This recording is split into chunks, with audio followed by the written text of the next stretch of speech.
Hey, welcome to St. Louis, everybody, where the recent history of the UFL has shown that the fans here are all about it. The hometown Battlehawks arrive for Week 3 action. They do so with, as you know, the biggest and loudest fan base in the league. And this is a good game here against Birmingham here at the Dome. And the quarterback matchup features the very talented Stallion star Matt Corral, and he's opposite St. Louis's offensive leader, Brandon Silvers, who feels the offense can find its gear today.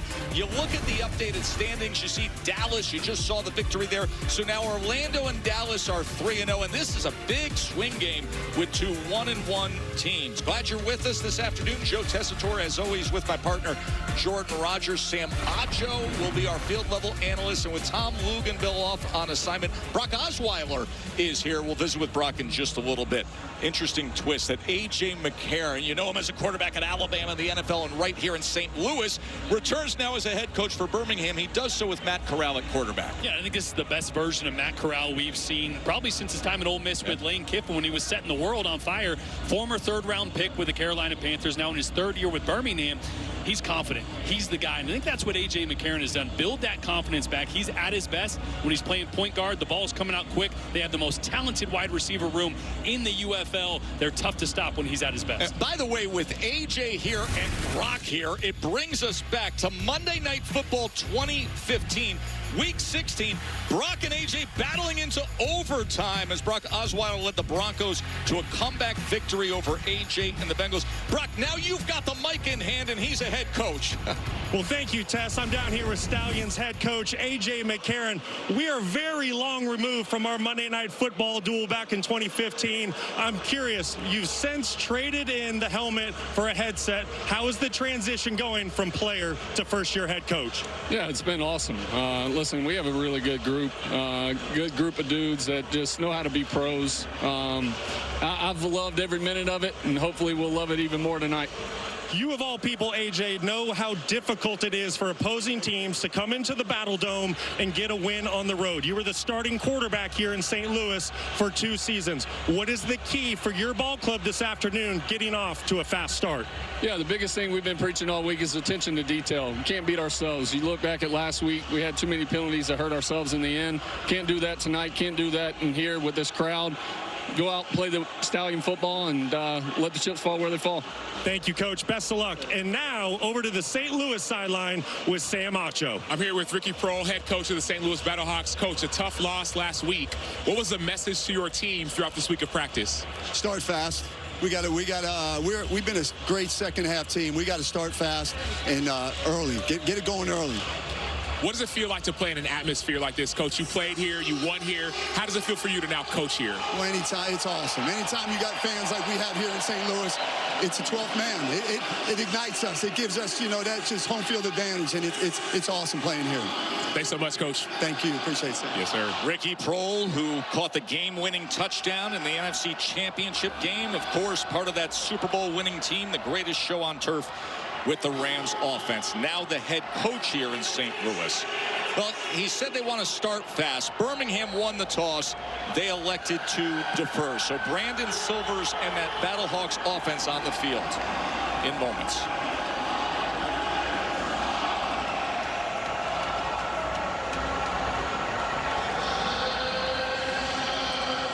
Harris and Latuis, the speedy return man for St. Louis, as Garibay gets our afternoon started here. Back end of the doubleheader here on ABC, and this is Latulis.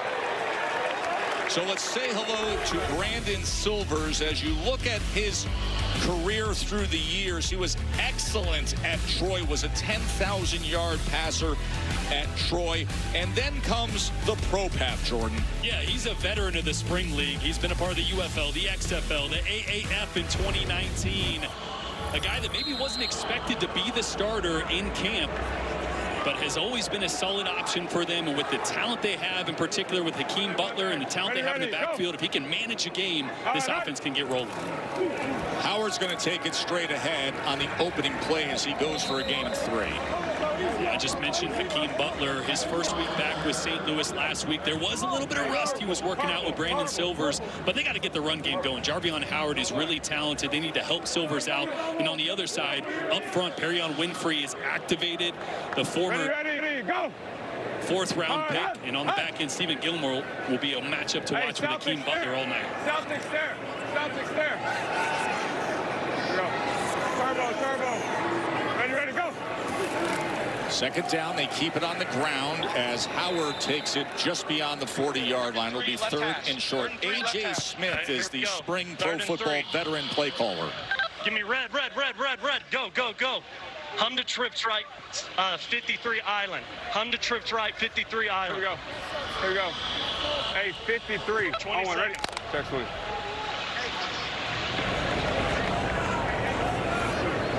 This is an aggressive Battlehawks offense. They like to spread you out, go 4 and 5 wide. Ready, go.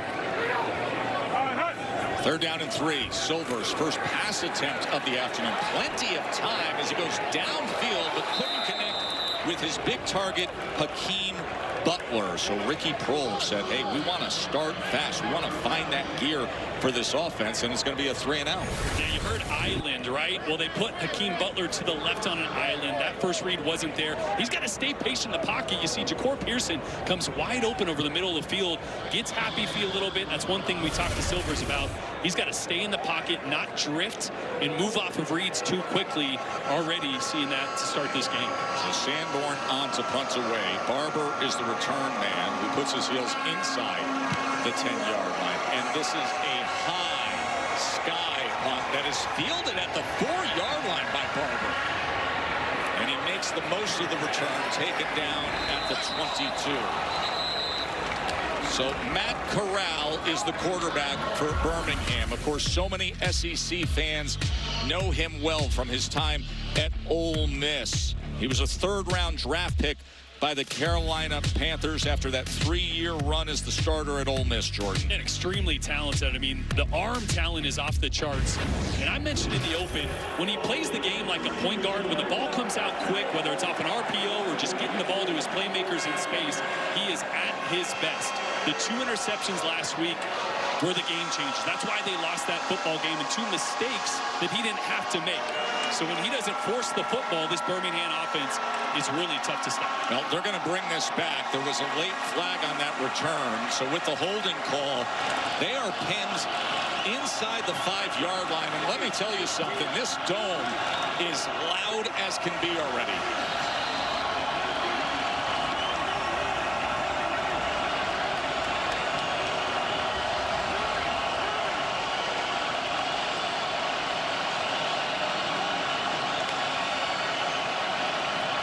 McFarland trying to give them a little bit of breathing room as he goes ahead for 2 yards. Yeah, this offense is built on the talent at wide receiver. Jaden Mickens and Justin Ross, 2 of the best in the UFL. So much speed and size. But on the other side, Pita Tamapenu and Travis Feeney, 2 of the best pass rushers in the UFL.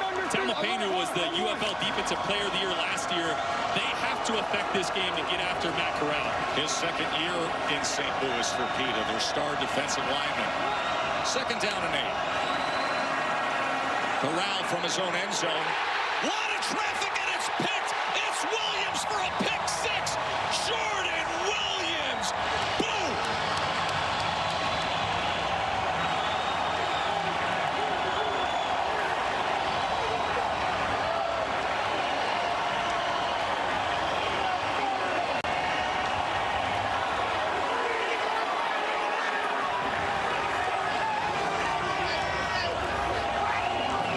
Just their 2nd play defensively, it's a pick 6.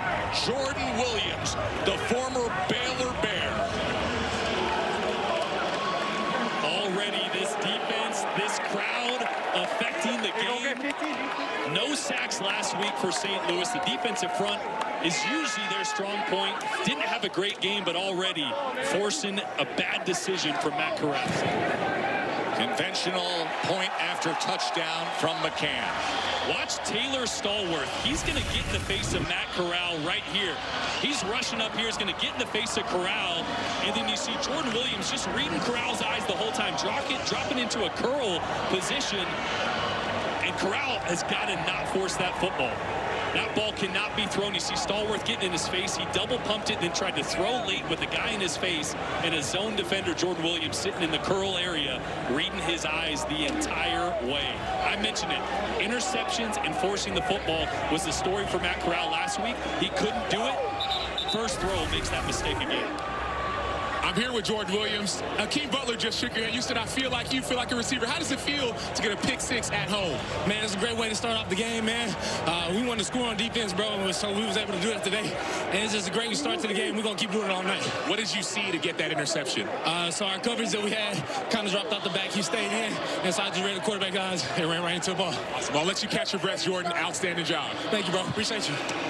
Jordan Williams, who was a star on those excellent Baylor teams back in 2015 through 2019. Really interesting personality as well. He's an artist. He's a tattoo artist. And he's forging ahead in his pro football career. What a play he makes to impact this game early.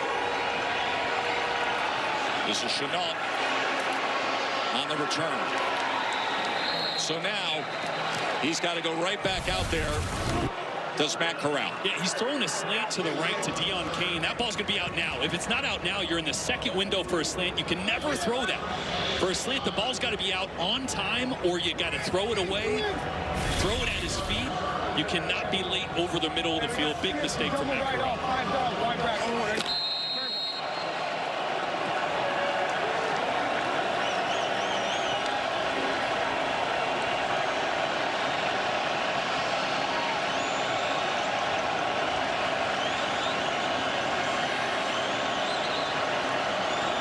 McFarland off left tackle as he picks up the block before he is upended out to the 37-yard line, tackled by Hawkins. That's 10 personnel. Corey Chamblin, the defensive coordinator. All right, here we go. All right, guys. We'll stay nickel right here. Hey, let's go right here. Let's go. Treaty Jab, Boca, 3-week cloud. Treaty Jab, Boca, 3-week cloud. 2024. Boca. So he knows Matt Corral well. He got the better of him on that first passing attempt from Birmingham. Second and 3, ball's out quickly. It's complete for a first down and more to Justin Ross, the former Clemson star. Yeah, something to note, a couple of the impact players I mentioned, Travis Feeney and Pita Taumapenu, two of the best pass rushers in the UFL. Birmingham's without their starting left tackle. Armani Taylor-Prelo got banged up last week, was in concussion protocol. They thought he might be back. He's not, so Noah Henderson is filling in at left tackle. I expect, he had a good game last week, but I expect them to be helping him out in pass protection tonight. So after the 10-yard completion, a little miscommunication in the backfield as Corral just tries to get back to the line of scrimmage and loses about 1.5 yards. Jordan, you mentioned Birmingham out starting left tackle. You combine that with the crowd noise that you and Tess have already mentioned multiple times. I can attest, I played in the National Football League for 7 seasons. It might not be a sold-out crowd here today in St. Louis, but they're making it very difficult on this Stallions offense to settle into the ball game. And a lot of this offense is built on checks at the line of scrimmage from Matt Corral when he's got a run to pass option. Corral, as they drag the tight end, that's Tyler Davis, and he is met right at the line of scrimmage by Taylor Hawkins. Skip to train left, 54, spear bumper. Skip to train left, 54, spear bumper. Let's go, Dollar, train air fire. Dollar, train air fire. Dollar, train air fire.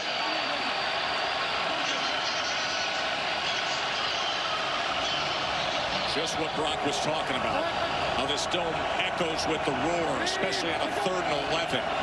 Corral, pocket collapsing as he drifts back and throws it incomplete. John Ross was the intended target.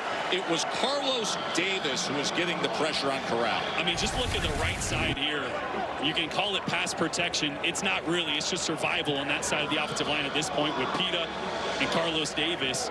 You can't play quarterback when you're on your back foot falling away, right? There was an option to hit a corner route there that would have been open, but can't do it from your backside. Tough start for Matt Corral. Tough start for the protection.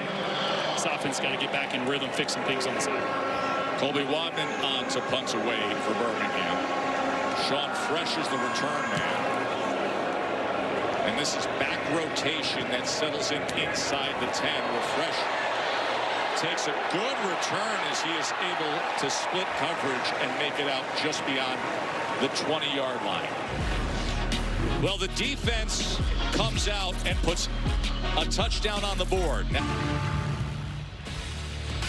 the UFL is brought to you by Progressive Insurance. Progressive makes bundling home and auto easy. Great sports weekend here in St. Louis. Cardinals and Red Sox playing just about a mile away. We've got a loud crowd here at the Dome at America's Center, which is the strongest home field advantage in the UFL. The past 3 seasons, St. Louis 10-1 at home. Monday.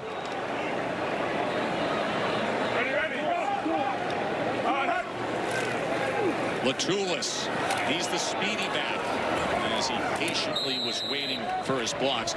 You want to know how fast he is? Well, Sportable is what's used for measurement here in the UFL. They do an amazing job across the board, including the miles per hour. Fastest running back says it 22.3 miles per hour. And to put that in reference, of all the speeds in college football last year, that would have been top 5 of anybody, of any singular moment or play. So he can absolutely fly. They'll be trying to get him the ball in space a lot. Sportable does a great job. All the measurables in the UFL. They can do distance and velocity of passes, so we'll have that throughout the afternoon. Take Crowder with the tackle for Kevin Shearer, the defensive coordinator you see there. This is a crucial third down for St. Louis. 3 on their first drive. Green. 1 hole. 0-1. Check. Hey, razor. Where's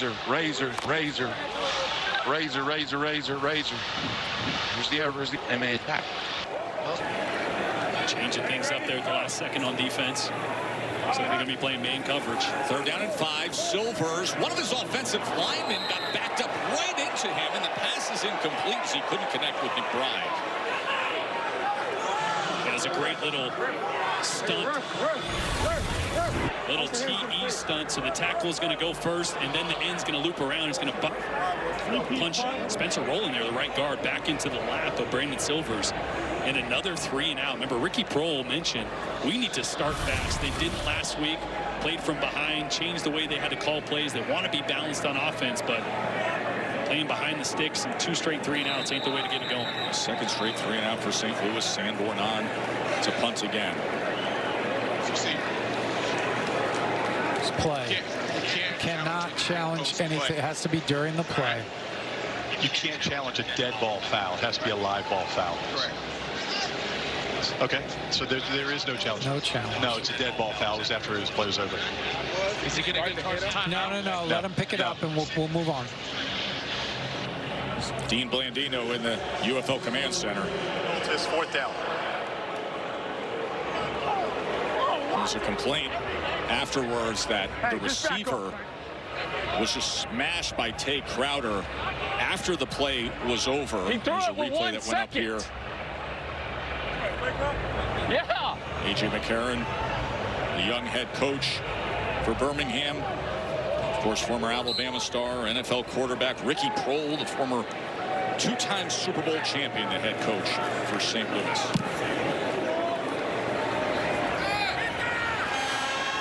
Here's Barber on the return.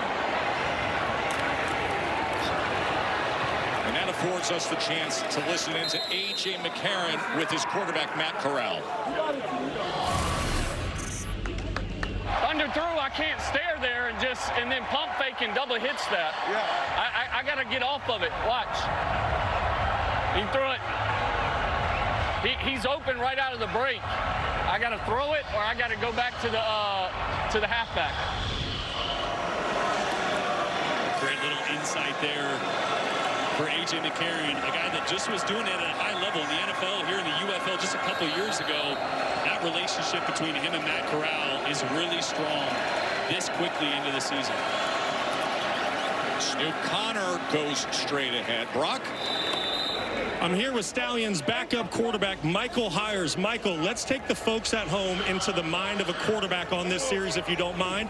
Let's listen into the play and then tell me what your responsibilities are. Windy smash. Here we go. Windy smash. Come on, ready? Got a shot play here. Buy him some time if we get the look that we want. And what's the look you're looking for to take the shot? I'd like to get quarters here. Do you have the look? We could have it. Find some time. He's got him. Downfield, and it is intercepted again. That is Neville Clark. Second interception early on here by Matt Corral as a flag is down at midfield. Here's the result of the play. Yeah, 2 flags down. So we'll listen in to Dean Blandino in the UFL Command Center. Okay, I've got an interception, and he's not down by contact. There's flags during the return, so let's see if we can get an idea. During the return. Block in the back during the return. So intercepting team, illegal block in the back, number 19. 35 10 yards line. from there. Okay. Yep. So it'll be after the interception during the return, illegal block in the back, intercepting team number 19. It's a 10-yard penalty from the spot of the foul. It'll be first down after enforcement. Boy, they got the look they wanted on defense. The problem is the field safety at the top of your screen is playing so deep they can't get the throw over the top. Corral tries to force it underneath on the fly. What is he doing, an interception. man? What is he doing? And not the start A.J. McCarron wanted for his Stallions. This presentation of the UFL on ABC will continue after these messages and a word felt championship games. Battlehawks trying to put themselves in position to get to the postseason. A touchdown lead, and then 3 straight days of UFL Week 4. Louisville at Houston gets going on the NFL Network Thursday in prime time, and then Dallas at Columbus. Dallas is off to a great start. They are 3-0. That'll be on Fox before we have ABC action. St. Louis at DC, and Orlando unbeaten at Birmingham Saturday at 4 p.m.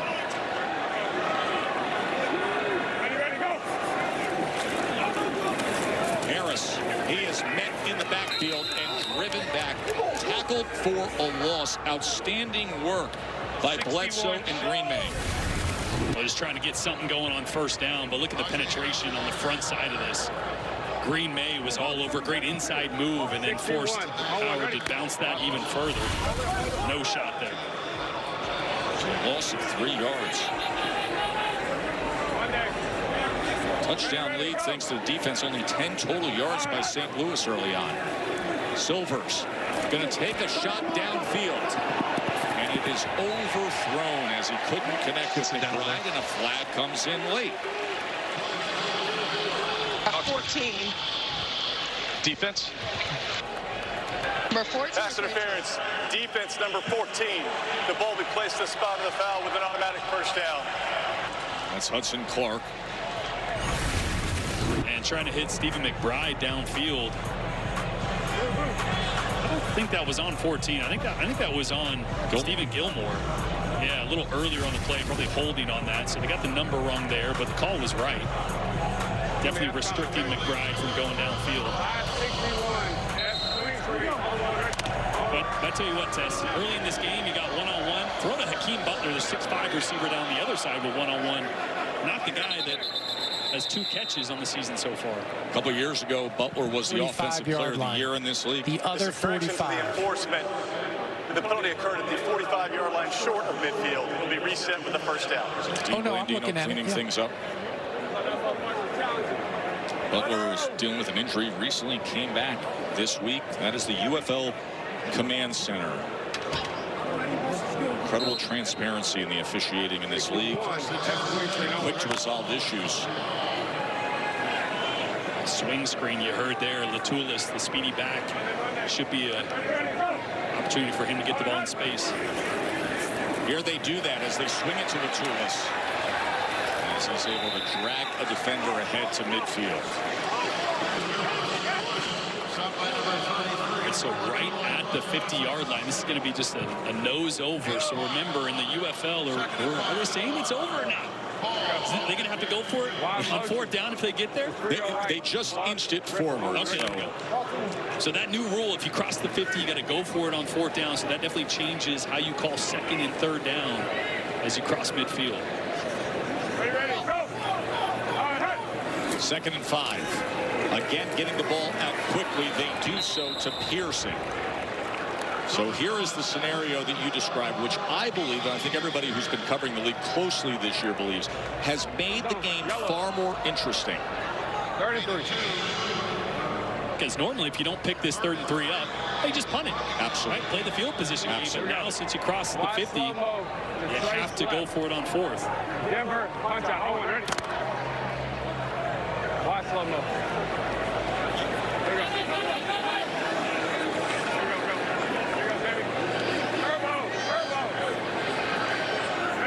Third down and 3, and the whistles blow prior to the snap as a timeout is going to be used by St. Louis and head coach Ricky Prohl.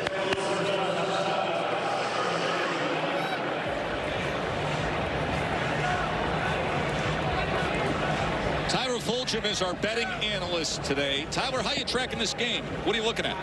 Yeah, Tess Jordan, good afternoon to you guys from beautiful St. Louis, Missouri. Before this game started, very interested in the Battlehawks. They were an underdog, though the line was moving their way. They opened 2.5, got to a 1.5-point dog.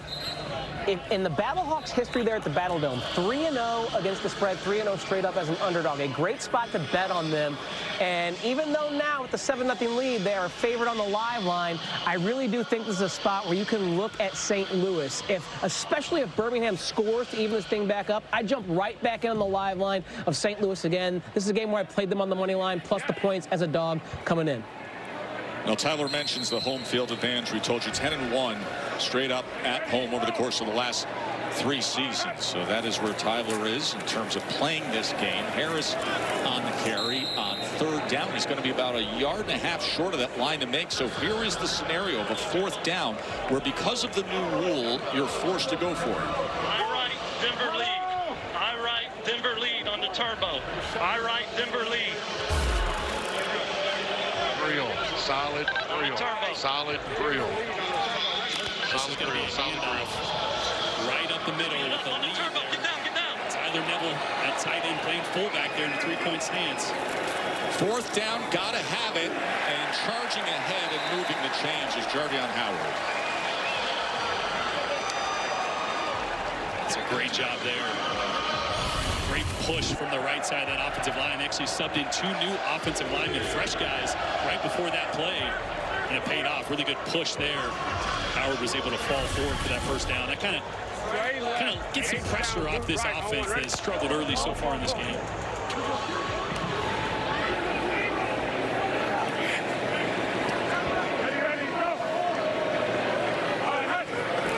First down, tap pass, trick play coming here. This is Jackson seemingly looking to throw it and then realizing the pursuit was there as they were quick to get on him. Gilbert the first to get to Blake Jackson. Well, I love the play call, right? Even requires Brandon Silvers to get in on the action. After he hands this off, he's going to try to steal block on the defensive end.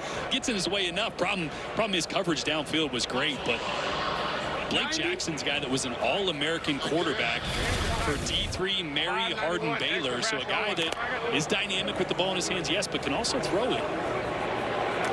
And Jackson was the MVP of the Division III National Championship 10 years ago. 2nd and 11. Silvers. Pocket collapsing, and they get to him. Sacked all the way beyond the 50-yard line. The Birmingham defense does their job.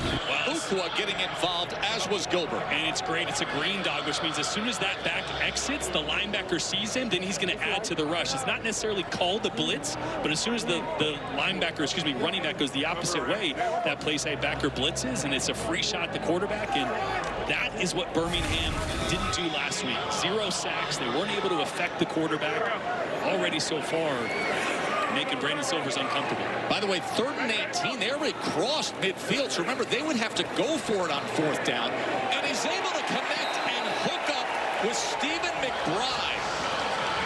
This is a big-time throw from Brandon Silvers. This is a deep bench route to the right. Watch the confidence and the timing that Silvers let this one go. One hitch, rips it.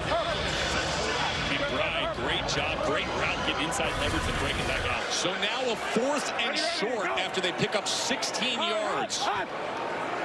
What a play just to recover most of that yardage. And by the way, that ball was past midfield because of the sack. So they went over midfield, retreated back beyond midfield, and then had to recover the yards for an automatic 4th down. And a timeout is going to be used by St. Louis, exhausting their 2nd already of this first quarter.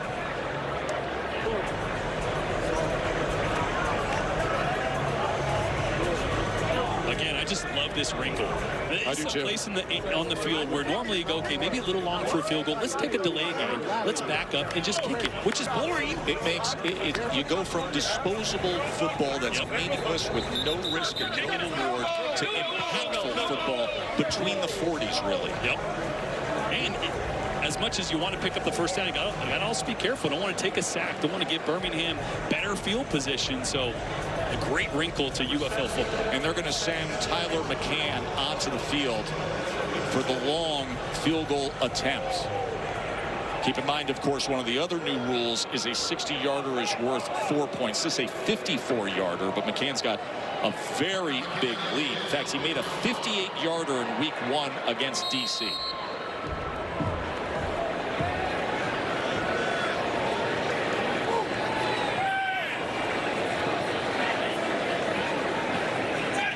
So the 54-yard attempt by McCann. Oh, you talk about plenty of leg in the dome. That thing crashed into the netting from 54 out. And it's a 10-0 lead as we continue to give you all access. Take a listen. We're just forcing it into windows. Take what they give you. Take what they give you. If your read's not there, okay, use your feet. Go play. Play, right? Don't think. Just go play. Yeah, and here's the interceptions that McCarron's talking about. Forcing a slant. Can't do it. Led to the first touchdown for St. Louis. And this one here, they have a shot play dialed up, but the look is not there after the ball is snapped. He had a hitch wide open to the field as well with free access. A.J. McCarron just stressing, hey, take what they give you, and if it's not there, use your feet, right? We don't, just because we call a shot play doesn't mean we have to take a shot downfield. If it's not there, Corral's an athletic guy.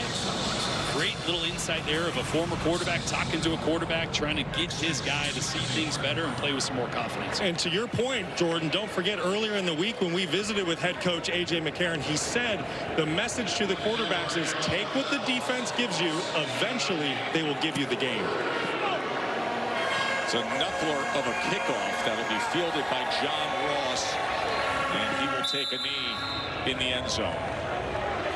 So back to business for Matt Corral. And he's been so efficient, minus the big plays. And I'm talking about last week even, the 2 interceptions, yes, but other than that, he completed almost 80% of his balls. He consistently was taking what was there. Last week, Houston was playing so far off, and he was being patient. It was only the couple times, and still not able to shake that feeling of, I need to make a play.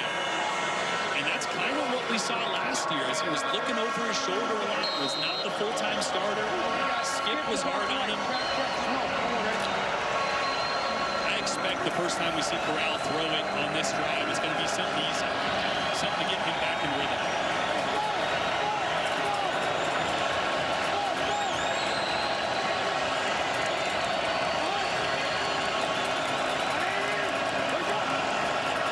McFarland goes ahead for a gain of 2.5, tackled by Farrell. A matchup of coordinators. Double left, $9. Treaty jab, Silver, Florida. Treaty jab, Silver, Florida.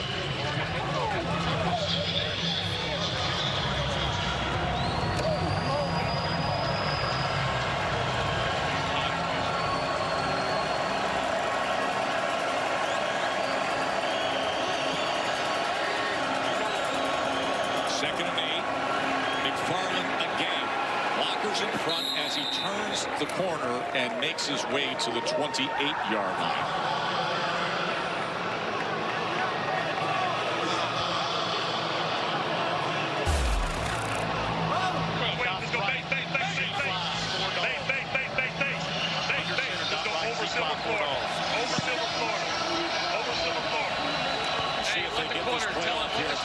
Let the quarter go, Maddie. Let the quarter go, Maddie. Quarter go, quarter go, quarter go, quarter go, Maddie. Let the quarter go. Say quarter go, let the quarter go. And that's exactly what they do. Matt Corral. Prior to the snap, it's the end of the first quarter. Picked off 2 times in that first quarter. Let's get it. Let's get the ball back.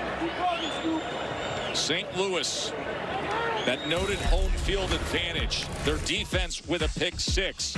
The long field goal and a 10-zip lead for the Battlehawks here. UFL Week 3 continue. We're in for Tom Rubendale and Sam Acho down the field as our analyst. Sam, 3rd pick 6 of the UFL season, and that's the reason why St. Louis is off to a good start. You could feel the excitement on the sideline, specifically with the defensive line. They feel like they're dominating up front, and the crowd is into it.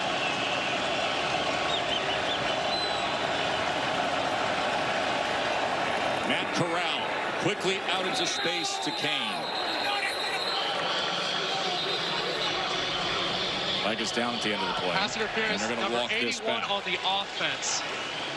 Number 81 on the offense. Pass interference, offense number 81. 10-yard penalty from the previous spot. Repeat 3rd down. That's Jordan Thomas, the tight end. We mentioned 3 pick 6s so far in this UFL season. Dallas and DC had the other 2. Dallas is off to a great start with their passing attack. One earlier today right here on ABC. They are 3-0.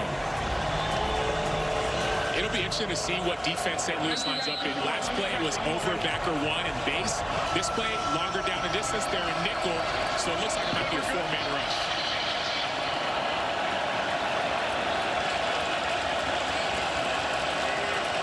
Third and 12 for Corral and the Stallions. Steps up in the pocket, and a flag is down as intercepted by Hawkins. We will see if this stands. But the flag came in right away. What do you have? Prior to the interception, legal contact on number 23 defense. It was the one that... Yep. It's on number 2 receiver. Ball. Illegal contact, number 23 on the defense.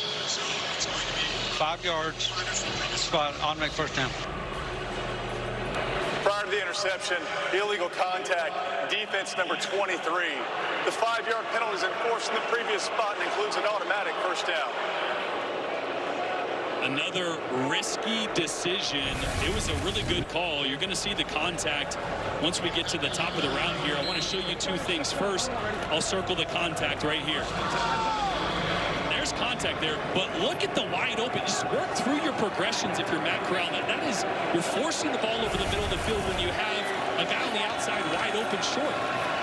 Corral on the slant, and this time gets it out on time to Barber. Jordan, you're all over it. It's something that Matt Corral told us this week. He said, when I'm decisive, when I trust my footwork in the pocket, that's when I'm at my best. But you see what's happening early on in this football game. He made a couple of mistakes. He's thrown 2 interceptions, and now he's losing confidence. So he needs to stick to his footwork. He needs to trust his mechanics and find a way to settle into this football game. He desperately needed that penalty for a first down. 2nd and 2. Connor probing that line and then muscles away, and he may be spotted just short. He may have 3rd and about the distance of a football here. Close. Split, 4-dog, F bubble. Skip to Bud's right, close. Split, 4-dog, F bubble. 8-6, 1-2. 1-2. 8-6, 1-2. Former Ole Miss teammates in the backfield, Matt Corral and Snoop Connor. And with that effort, it'll be a first down for Birmingham. They were teammates at Ole Miss. Connor had a lot of success there. Had a big game against Louisville back in college football back in 2021. Spent time with the Cowboys in 2024. And that looks a little bit like Ole Miss, right? You saw the get-back throw for Corral that he completed was a little RPO. He's very comfortable zone read, getting eyes on a linebacker, replacing with a quick throw. I like that A.J. and Tyler Siskey went back to some of the bread and butter these couple of.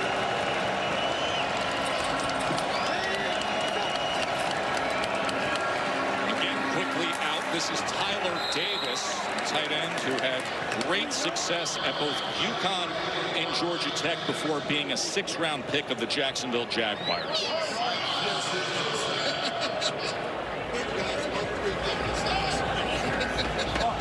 sir. And we got train left, 63, family light, no more hate.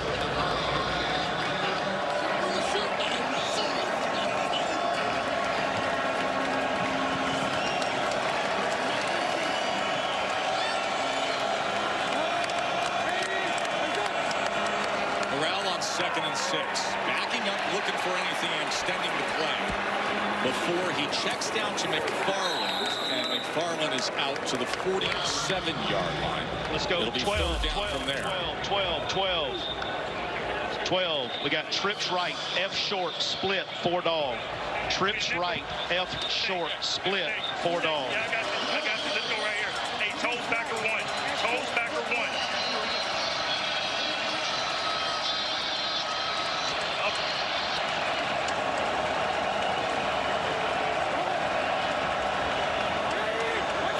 Third and short, McFarland, and I think he got bottled up on that right side. He's definitely going to be short here. Now a decision. A.J. McCarron, 4th and less than 1. No hesitation out of A.J. McCarron. Love it. Of course, it is not part of the new rule right now. He's 1 yard shy of that 50-yard line, so he's choosing to do this. Snoop Conner comes back into the game on 4th and short. And he is tackled for a loss. Excellent job by that St. Louis front. As well as the defensive back, Daniel Isom, getting involved. And Travis Feeney making a good play as well. Was a great job by Taylor Stallworth, splitting the A-gap right there, blowing this one up. Snoop Conner had nowhere to go. And St. Louis with the stop in front of the home crowd. This presentation of the UFL on ABC will continue after these messages and a word from our ABC station. Since with the turnover on downs, that means that Rayanne's son is back out on the field, Sam. Yeah, I'm here with Rayanne Silvers, the mom of quarterback Brandon Silvers, and you said 2 things. I heard you don't like the play calling so far, but also you said they're going to go to 88. Why do you see that? I know my son, and I know A.J. Smith, he's going to throw it. He going to call it right here. We're going to score a touchdown right here. And I heard that you've never missed one of your son's games, going back to Troy, even here. You've been at every single game. Why? Because he's my child, and I love watching him play. It is a lot of fun. And being honest, he would be upset if I wasn't in the stands, I believe. He's a mama's boy. Well, she's up there watching right now as Brandon in the offense takes over with great field position as Howard takes the ball. They have a 10-zip lead, Jordan, with 29 total yards of offense and 2 first downs. Yeah, I think Mom's got a great point. They were playing off on Akeem Butler on that one, but at some point, the 6'5", 240-pound receiver is the matchup you want to go to. And a jump ball is not a 50-50 to Akeem Butler. It's more like an 80-20. So I think at some point they're going to test that if they get the right look. You see Brandon Silvers looking over towards 88 right now. He's got press coverage. I'm taking that shot if it's there. Ready, go. All right, 2nd and 7. There it is. So he goes underneath. This is Latulis. He had the one-on-one matchup. This is an angle route to Latulis. So I don't hate the decision. You want to get your running back on a linebacker singled up. It's a really good decision. But down the left side of the sideline, Akeem Butler had the stop. Being guarded by a 6-foot corner. So, Ray, it seems like Jordan up in the booth and the broadcasters, they see what you see. They think it should go to Akeem Butler as well. What do you think, 3rd and 2? Well, it's since we're past the 50, they may take a shot. I'm not sure. Let me just watch for a second. No.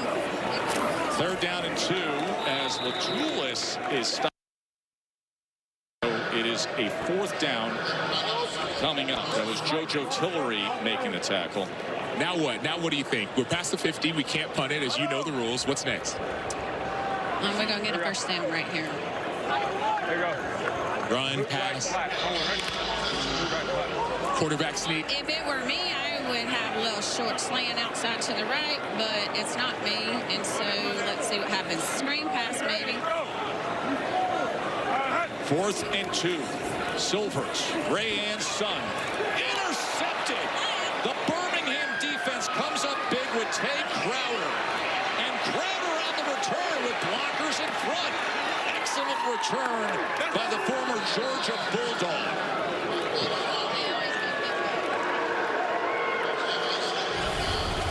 But I like the play call, but you want man coverage here. Instead, they get cover 2. There's a corner squat right out there waiting for Jarvion Howard, the running back. So Silvers tries to go late back across his body. Bad decision. Not a bad play call, just a better defensive call there to sit in cover 2 and be waiting for that quick throw to the flats.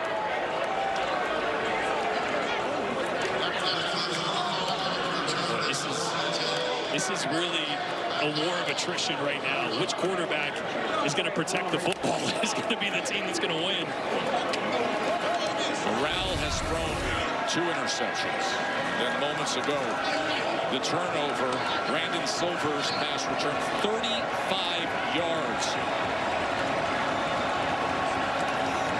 Now great field position for Birmingham as they begin on the St. Louis 35. Corral, time to wind up and wide open, waiting on that, then getting into the end zone is Jordan Thomas. Touchdown, Stallions.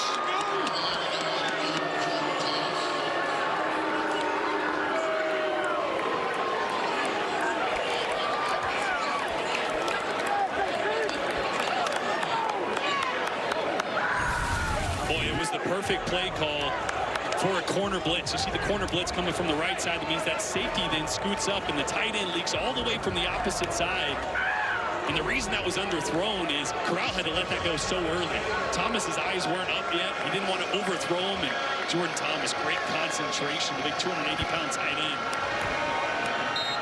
Former NFL draft pick of the Houston Texans. Spent time with the Cardinals, Patriots, Colts, Lions, Falcons. Comes up big here with a 35-yard touchdown reception as Garibay adds the extra point. And now you look at the 17 points we have up on the board, and they've all come off of turnovers. You had the pick 6, the long field goal off the turnover, and now this immediately following the interception return by Tay Crowder. And Matt Corral, after a shaky start to the day, the big strike downfield. 10-7 game here. Here's what quickly got Birmingham back into this game. That was a great defensive call there. Tay Crowder sitting right in coverage where Brandon Silvers wanted to go. Mom wanted the deep ball, not that. Oh, man, the roller coaster of being a mom of a quarterback.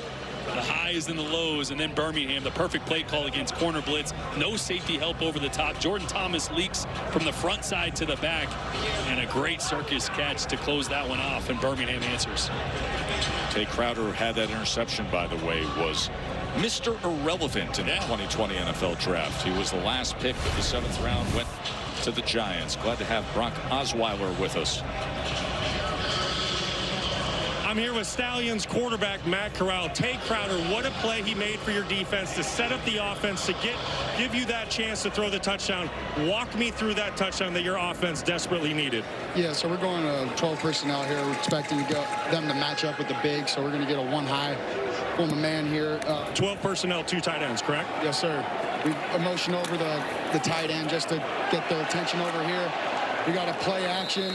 We got pretty much a Y hide here. He's coming underneath all this stuff. Got running a wheel backside. He's on a deep post. Here, we're just clearing out over there. I'm taking 3 big steps. He's clearing up anything. And Matt, what is your progression? I know you're trying to hit the tight end, but what is your progression? Yeah, we're not going to pass one to get one, but we're also not going to be waiting on the front side. Okay, so why don't you go ahead and clear that for me and roll it out. Say that one more. Go ahead and hit play for us. Now pause. Now what do you see right here? I see this, and that's where you see Pater. Yeah, you're smiling ear to ear. You finally get that breather throw you need for the big play. Go ahead and hit play for me. Got to get it there. Your tight end made a heck of a play. Way to stick in there. Great play, Matt. That was Jordan Thomas's 35-yard touchdown moments ago. Now St. Louis with a 3-point lead. Back on offense. 2nd and 6. Brandon Silvers, the quarterback. And he's going to take a shot downfield as he's able to get it to his big target, 6'5" Hakeem Butler. That's the one-on-one matchup we've been talking about, and that is an absolute dime from Silvers. Less separation on this play than probably did last drive. They're about even, puts the ball right over Hakeem Butler's shoulders. Great catch. 31-yard reception. Latulis now goes straight ahead as he works his way inside the 25. Tackled by Correa. Brandon's mom's probably going, I told you to run that. H motion to trio left. H motion to trio left. 10, still 10. H motion to trio left. Kentucky. 2nd and 6. H motion to trio left. Kentucky. All right, we got Boomer. Tez back in the huddle. Let's go, Boomer. Next play. Boomer. They got it. Got the post. Scoot out. Pass the pro number. You're the X. You're the post. What's protection? We're 561. 561. You got to drift, team. Ready, go. 2nd and 6. All right. Silvers. As they just hook it up over the middle to McBride. And McBride works his way to the 6-yard line. It'll be 1st and goal. Boy, watch the patience by Silvers. He wants to get rid of the ball, holds on to it the last second with somebody in his face, and finds McBride right over the ball. Remember, he mentioned too many times he was drifting away, panicking. That time stayed in the pocket, found his guy. Prior to this drive, they only had 2 first downs. Now they're knocking on the door for their first offensive touchdown of the game. See if they can cap it. Latulis straight ahead as he dives ahead to the 1-yard line.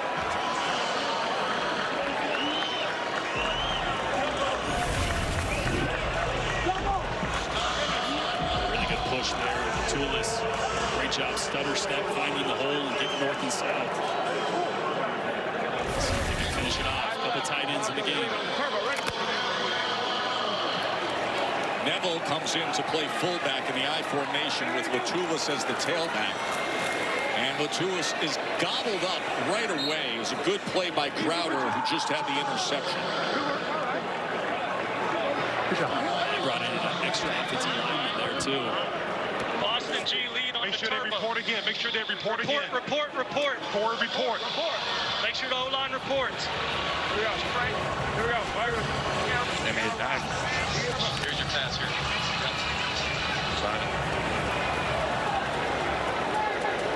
Ready to go. 3rd and goal. Latulis, can he get in this time? No, he is stacked up. Good penetration again from the Stallions front. This Birmingham defense has been so good in the red zone for the first 2 weeks of the season. They bend, but they do not break. Making a big play there, and it is 4th down, Jordan. They had 4 goal-to-go stops last week. So they have been so good, backed up against their own goal line. Let's go! St. Louis thinking about this one long and hard. I think they might take a timeout.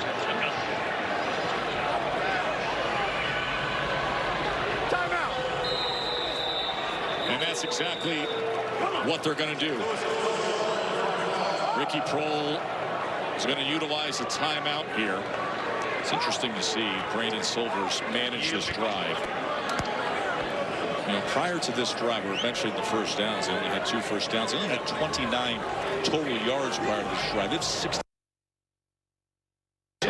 Silvers numbers perhaps settling in just a little bit. You see the difference is when they can threaten the deep shots to Hakeem Butler, it forces the defense to play two high safeties because you got to help out on that side, and then the run game opens up. The quick throws over the middle open up. So Hakeem Butler and his ability to stretch the field really unlocks the offense. Bringing Sam and Brock to the conversation. Guys, your thoughts to this point. Sam? It'll be interesting to see the decision that's made. We heard from Ricky Proehl earlier in the week. He wants points. We saw them kick field goals on 4th down low in the red zone last week. And so we saw a field goal earlier. We'll see if they take the points or try to go for it on 4th. Well, this is huge for momentum for the Stallions. They just came off with a big play touchdown with Matt Corral. If they can get a stop here and get some more points before halftime, the pendulum has swung. 4th and goal. Jarvion Howard comes into the game. Big 222-pounder. Tight end Neville's lined up as the fullback. 4th and goal. Straight ahead. Howard is met right in the hole by Crowder again. Crowder with the interception. The tackle for loss. Turnover on downs. A goal line stand by Birmingham. Unbelievable play by Tay Crowder, meeting Jarvion Howard in the hole at the 1-yard line. Look at the leverage. Gets low, low man wins. Tay Crowder back-to-back huge plays backed up inside the 5-yard line. Tay Crowder, back-to-back series where you make game-changing plays for your ball club. How are you doing that out there today? Defense flying around right now. He's just trying to pick the offense up and keep making plays for the offense to win. Are you having fun? Having a lot of fun. I love it. I love it. Keep it going. Corral from the end zone. That ball was deflected right at the line of scrimmage. I think it was big Travis Feeney getting his hand up. Feeney did a great job. He didn't get to Matt Corral, but Corral often drops his slot, throws a little bit sidearm, so that ball comes out low. And Feeney got his hands up. This is danger area. Remember last time they were back here, first drive of the game, Corral threw the interception that was returned for a touchdown. He's got to be very, very careful with his decision making. I'd like to see Matt Corral work a hard cadence here. I know you're on the road, but if you can get a free 5, it's helpful. Trying to get the ball out quickly. It wasn't available for him, and now it's going to be 3rd down as he just tried to work his way back to the line of scrimmage. It is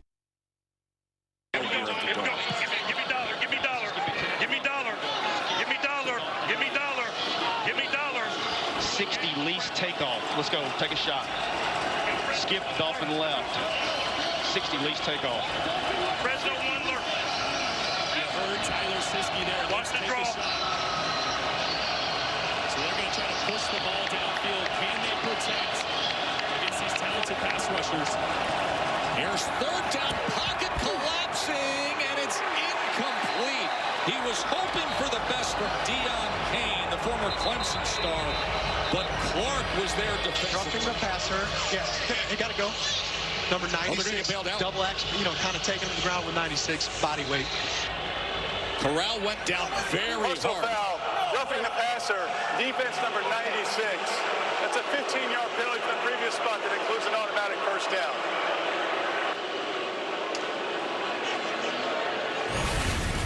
Carlos Davis is going to hit Corral here.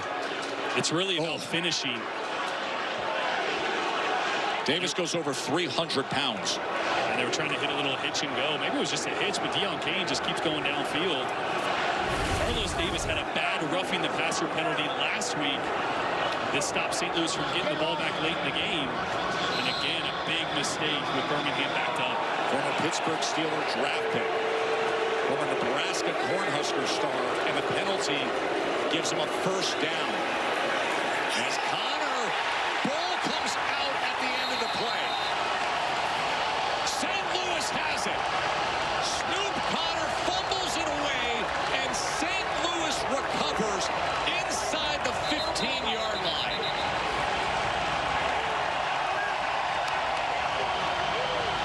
You know what St. Louis is saying right now? Ball don't lie. Levante Bentley with the fumble recovery. And Snoop Connor is just trying to do too much here. It's a negative play. It's blown up. You see, and the ball is really loose. Actually hits his own thigh because that ball is so loose. Trying to make a play after evading the first tackle there. A.J. Thomas the first to get in there, and then Bentley with a huge fumble recovery. And after a goal line stand, all of a sudden the Birmingham defense has to come up big again.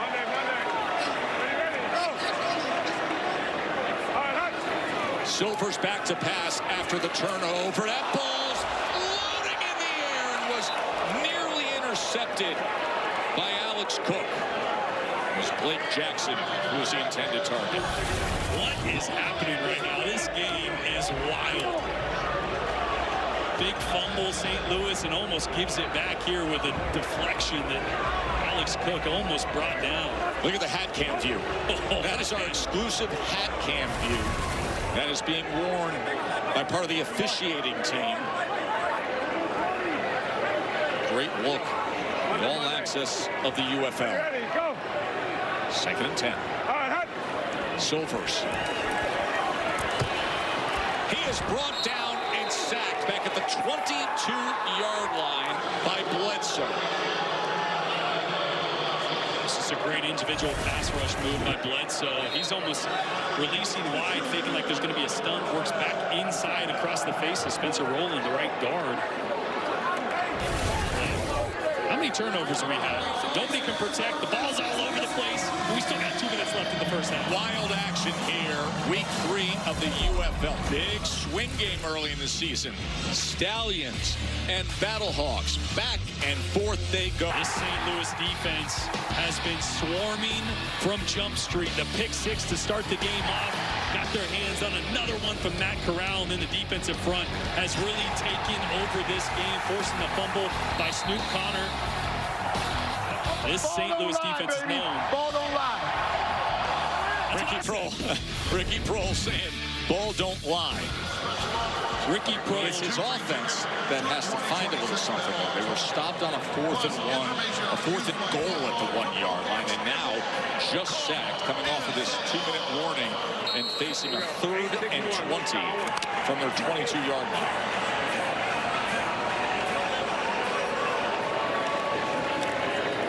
Brandon Silvers, starting quarterback. And some struggles early on this season. Can he find a rhythm? To the end zone he goes, and that should have been intercepted again by Alex Cook. This is just a predetermined decision. Before the ball was snapped, he's saying, I'm going to throw this skinny post to the right. There's an underneath defender and a safety over the top. You cannot make that decision even on 3rd and 20. Take your view from the hat cam as Ja'Cour Pearson was the intended target. So a 40-yard attempt now from Tucker McCann, who has a monstrous leg. And he's off to an excellent start this season. 6 of 7 made from 54 earlier. This from 40.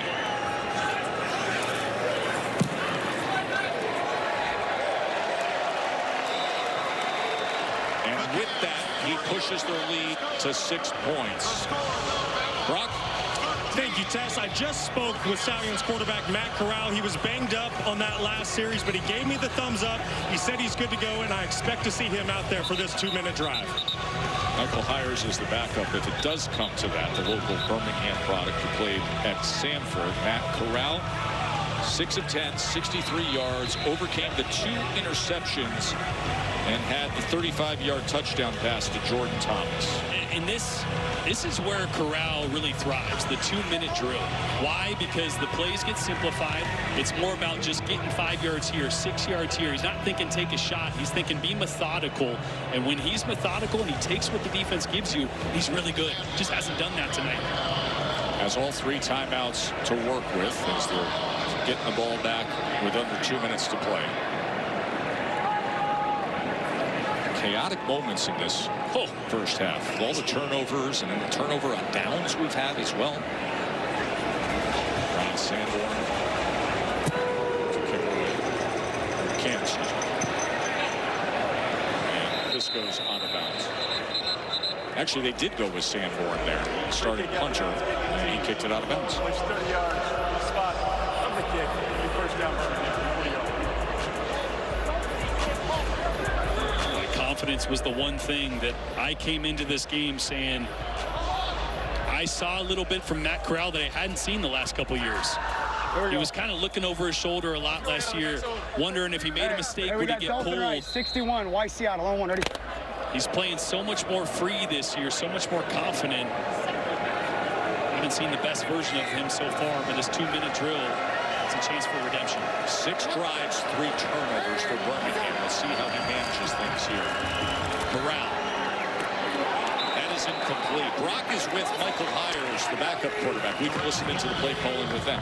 Thank you, Tess. All right, Michael, it's 2nd and 10, minute 47. You have 3 timeouts. What are you thinking here as a quarterback on 2nd and 10 in the 2-minute drill? Trying to get a completion. We're trying to just get some positive yards here so that hopefully we put ourselves in a position to score or try to get to the 35. That's kind of our field goal kicker's range. And what's the play call that we have here? Is this quick game? Is this a guaranteed completion? It went out on me, to be honest with you, so I couldn't hear what we got. We got a little motion, though. I'd like to... Oh, Figgy. We're going to go inside out. Corral, pressure right up the middle as that ball was drifting to the intended receiver. Little F motion there to try to see what they were in, just get a coverage indicator. They went man, so we were going either to Mick, who's great on 3rd down, or we're going to come back. And it really seems like you're getting a lot of internal pressure today. If you get any softness on the outside, is that something where you can signal like a quick out or a hitch just to get the drive started? Yeah, we got some physical receivers out wide, too, so trying to get the ball in their hands, they can maybe make what got missed and go a long way. And now 3rd and 10, clock's not rolling. You have to find a completion here to put some pressure on St. Louis, correct? I think we're going to be safe here, to be honest with you. Corral gets it out quickly. And it was safe to Justin Ross, so that'll bring up 4th down.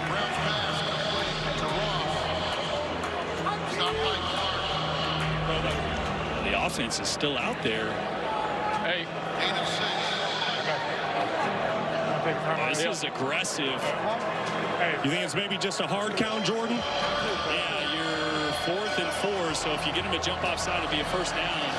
I got to think you play field position here. I wouldn't want to give St. Louis the ball on this side of the field with a minute left. I know they have no timeouts. I agree. Try to get a free 5 if you can. Take the delay game or a timeout and punt it. Yep. And they'll take the timeout as that play clock was counting down. So that is how it looks like they're going to manage things here.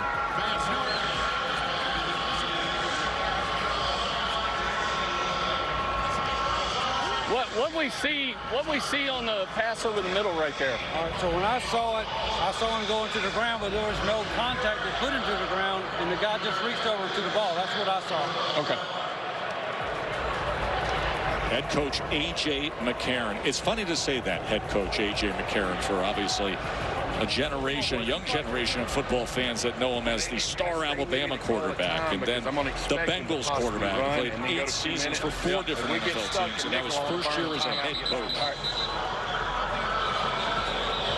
He was a quarterback here for St. Louis, played for the Battlehawks with great success, and now returns as the opposing head coach. I thought it was interesting talking to AJ. You know, he's a guy that played under Nick Saban. But he said, my #1 goal was to be a player's coach. I wanted these guys to know I was going to take care of them. He said, I think a lot of people make mistakes of trying to be Nick Saban. Not finding your own identity. So he has a lot of those same principles, but approaching it slightly different this close to his playing group. Colby Wadman onto one. High snap that he fields well, and then gets it away with a decent operation as Fresh is taken down with good coverage downfield. Sam? So I'm down on St. Louis's sideline. I just heard from offensive coordinator A.J. Smith. It looks like they're going to make a change at quarterback, and Harrison Frost is going to go in at QB. So quarterback change on the St. Louis Battlehawks sideline. New QB in the game. All right, so Harrison Frost, who Ricky Prohl told us the other day, he said, listen, if you're sitting at our practices, you realize he has really been coming on in this quarterback competition. Yeah, really natural thrower. Spent time in the CFL with the Hamilton Tiger Cats the last couple of years. He can really sling it. 52 seconds here, no timeouts, though. I don't think they're going to press the issue. Maybe a quick, easy completion or a run play. Ready, go! See if they get something going, but if not, go to half, happy with this lead. As Harris takes it ahead, no timeouts. Fatukasi with the tackle there. Well, this year the NFL draft is in Pittsburgh. Three-day event begins Thursday, April 23rd. Reminder that every pick is on ESPN with all the, the typical analysis you would get with every pick followed along. And then if you watch the ABC coverage, right here on ABC, we'll cover the prospects' journey to the draft. Coverage also available on the NFL Network. It begins Thursday, April 23rd. Broadcasting these UFL games, every time you're here, you're mentioning where a certain players were drafted. Time and again, these rosters are filled with former NFL players working their way back to the NFL. Look at all the players that were drafted into the NFL for St. Louis alone. Yeah, and a lot of those guys had meaningful careers, 20, 30, 40 NFL games, and now trying to get some more tape, maybe fix a flaw that got them out of the NFL with an opportunity to try to get back in. Harris, good run by Harris as he gets ahead towards the lines again. At the end of that play, Rajay Harris is reaching for his leg, and the medical team comes out right away. Looks like they are going to mark him just short.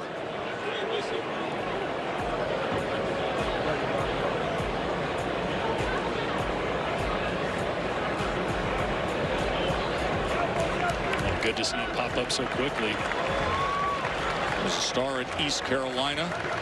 Had a 220-yard game in their bowl win against NC State. That was in the 2024 Military Bowl. He went for 220 yards and went undrafted. But one of those guys that just said, listen, I want to stay ready. I want to stay fit. And this opportunity to play for St. Louis came along.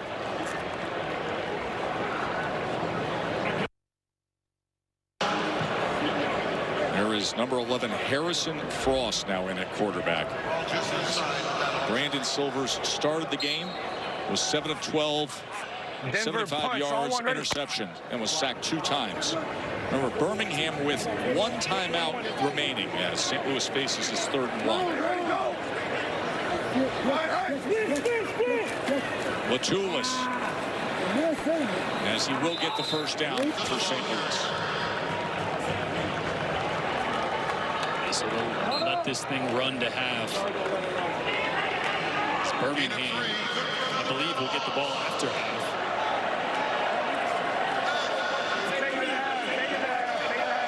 Birmingham won the toss to start the game. They elected to defer. So trailing by 6, they will take possession to start the second half. Yeah, we're receiving. I want to remind you, coming up I got you guys mixed up. I'm gonna at halftime, we'll take a closer look at the remarkable life and journey of St. Louis tight end Tyler Neville. 13-7 at the half. Halftime here in St. Louis. The powerful story of Battlehawks tight end Tyler Neville when we return after this short break. Get off the field! Sprint off! Hey, you know I love each and every one of you, but I'm gonna rip your ass when we need to rip. Simple as that, right? It's expectations. No, I ain't biggest thing. Welcoming back here to St. Louis, a good game and a critical early season game between these 1-1 teams. St. Louis with a 13-7 lead over Birmingham here at the Dome. By the way, anytime a parent, an employer, or a coach says, you know I love you, but watch out. That was A.J. McCarron, the young first-year head coach, former star quarterback, of course, for Birmingham now. He played here at St. Louis. Your thoughts on that first half? Well, look, turnovers were the story for Birmingham and Matt Corral. It was 2 interceptions and a fumble by Snoop Connor. On the St. Louis side, it was an interception as well. Whatever quarterback, whatever team protects the football is going to win this game in the second half. It's not going to take anything more than that. Just don't beat yourself. I think that's probably the message in both lines. By the way, incredible piece on Tyler Neville that we saw at halftime. Sam is with him. Sam? I'm with Tyler now. Tyler, we just watched this unbelievable piece about your story, but how's your health? It's good. It's good. I feel great now. Definitely. How does it feel to be back playing football again now in the UFL? It's great. I mean, I'm having so much fun. You know, I'm so grateful for this league, opportunity it's providing all of us. I'm having so much fun playing football. I know you spent last offseason with the Cowboys. What are your goals for the future? I'm trying to get back. You know, I think this league's the league of opportunity, and they've stressed that, and I think they're investing in it to where it is that. So I'm excited to get back. I'm excited to show what I can do on film every game and get back there. And then last one, y'all had an opportunity to serve people at a hospital yesterday. Why do you do what you do in the community now? You know, I do it for, you know, those kids in the chemo ward when I was a kid. You know, I was 15, 16 years old. I was grateful. You know, no matter how many sessions I went through, I was still truly blessed. You know, I saw kids in far worse situations than I. So every day that I get to put on the pads, every day that I'm still breathing, I feel blessed. And I'd be damned if I didn't do it for them. Awesome. Thanks so much, Tyler. Great visit with Tyler Neville, the tight end for St. Louis. Brock? Thank you, Tess. I just spoke with Stallions head coach A.J. McCarron. He said the message was clear and simple at halftime. He said our defense is playing fantastic. They are keeping us in the game, but offensively, we need to bring better energy. We need to have better communication in this loud environment. And for quarterback Matt Corral, I need you to play with conviction. Back to you guys. Well, Matt Corral started off such a shaky, rough start to the day. It's a pick six on just the second play of the game offensively for Birmingham. Jordan Williams for St. Louis took it back for the pick six. Also was intercepted by Neville Clark later in that first quarter, but then settled down, had a 35-yard touchdown to Jordan Thomas. It's a 13-7 game right now. The difference being that pick six. St. Louis on top. The good news, of course, Matt Corral will have the opportunity right away as they receive the second half kickoff. This is Chenault on the return. Jordan, let's focus in on the first half stats, brought to you by Progressive. Yeah, a lot of good defensive play for both offenses. It was a little hit or miss. Obviously, the turnovers at the bottom there were the story of the first half. For Birmingham, I think there's going to be a lot of responsibility, not just on Matt Corral, but for offensive coordinator Tyler Siskey, because you have a quarterback right now that is forcing, that is not seeing what you want him to, so you got to direct his eyes. You got to have play calls that almost limit the options and tell the quarterback where to throw, safer throws, easier throws to get him back in rhythm. McFarland with a good run to start this second half. Does it ever? And Jordan, to your point, if I'm offensive coordinator Tyler Siskey, well, how do you control your quarterback's eyes? Get him outside the pocket, because when you're outside the pocket, it's 1, 2, 3 to run. It's all right in front of you. It slows down the game. And remember, we heard A.J. after the first interception going to his quarterback going, hey, if it's out there, just use your legs. Scramble. Trust your athleticism. Corral can definitely scramble around, so I like that idea. 11-yard run by McFarland to open up the second half. As that jersey gets dragged, he goes ahead for just a half inch. 63 pressure drive. Dolphin right. 63 pressure drive. That is Tyler Siskey, who we mentioned, the offensive coordinator, who actually worked at Alabama when A.J. McCarron was there to start quarterback. Then was at Ole Miss as the recruiting coordinator for Hugh Freeze. So he's got the Matt Corral connection as well.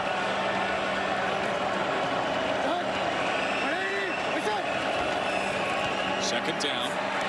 Going to take a shot downfield. And able to connect with Deon Cain. The former Colts draft pick and national champion at Clemson. You know, there's a reason I'm up here and not down there, right? Don't listen to me. Don't give an easy throw. Just huck it downfield to Deon Cain, one of the most talented receivers in the UFL. He was all UFL last year. And that was one that Corral almost thought about it for a second. Didn't pull the trigger initially, but then let that one go. And I love that he threw it with so much air. He allowed Deon Cain to adjust to that, and that was right on the money.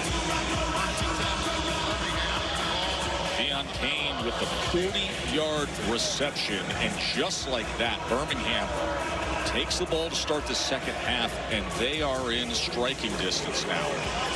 The officials are taking a timeout on the field here as the medical team is surrounding a St. Louis player who is still down on the turf, and now slowly getting to his feet is Leonard Payne.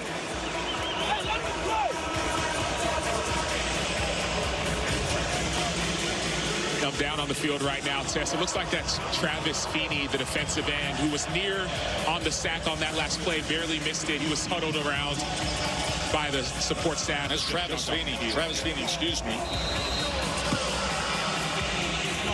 One of those talented pass rushers for St. Louis. They have been giving Matt Corral fits. Getting him out in space, helping his eyes. Harris was getting after Matt Corral. Tyler Siski, the offensive coordinator, opposite Corey Campbell. Dolphin left nub, back 54 X level. Dolphin left nub, back 54 X level. Hey, we got Dolphin left nub, back 54 X level. On one, ready?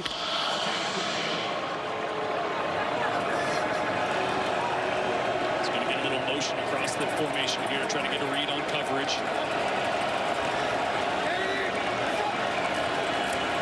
Second down, pressured right away, and with that, he couldn't hit the shallow cross to Justin Ross. Carlos Davis was impacting the play. 10. Hey, give me dollar. Give me dollar. 10. Give me dollar. Give me dollar. Give me dollar. Give me dollar. Give me dollar. Hey, let's go Fresno 1 lurch. Fresno 1 lurch. Fresno 1 lurch. Watch the draw. Back safety.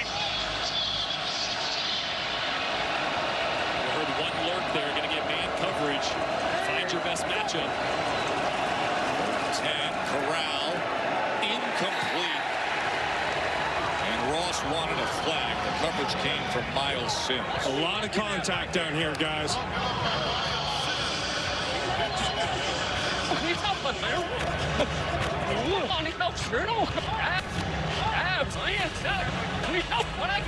A.J. McCarron, he might want to think about challenging this. This is a critical drive here in the second half.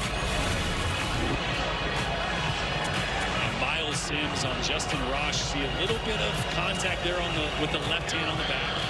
Obviously, the referee didn't think that elevated to interference, so we got a field. Garibay comes on for the 34-yard attempt. And he puts it through. The kick is good.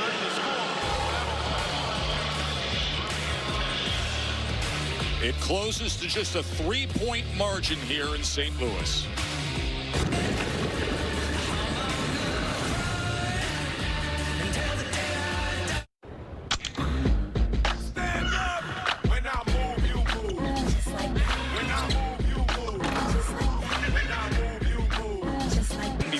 Of the game. Obviously, St. Louis here is the outlier.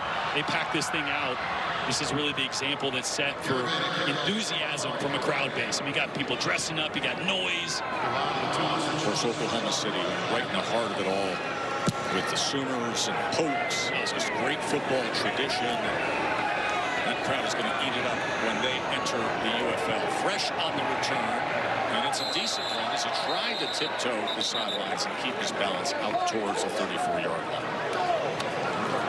So Harrison Frost is now the quarterback as Brandon Silvers takes a seat. Ricky Prohl told us the other day, do not be surprised from this. He has been excellent in practice. All right, on one-on-one, ready? He was a grad assistant at Virginia in 23, a guy that wants to be a coach, but definitely still talented to be playing football. Big arm. Let's see how they use him.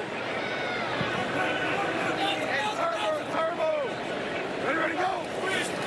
Frost on first down. That is jumped. That is jumped by Goodrich, and it's a pick six. We got dueling pick sixes here in St. Louis. Stallions get their own. Mario Goodrich put it on the board for the corner. All right, great lesson. If you're going to throw a hitch route from shotgun, it needs to be a one-step. It's a catch, gather, and throw.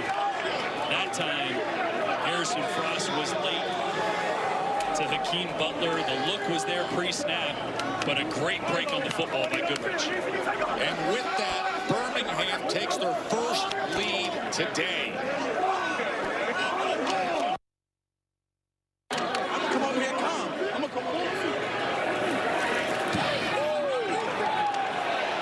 Garibay adds the extra point. No good. So watch the feet. He's going to take 3 steps. 1, 2, 3, and then let that ball go. So he is a tick late. If you're throwing a hitch route against off coverage, it's a catch. At most, 1 set and throw. That ball needs to be out much quicker. That gives Goodrich the 1 more step to cut that ball off.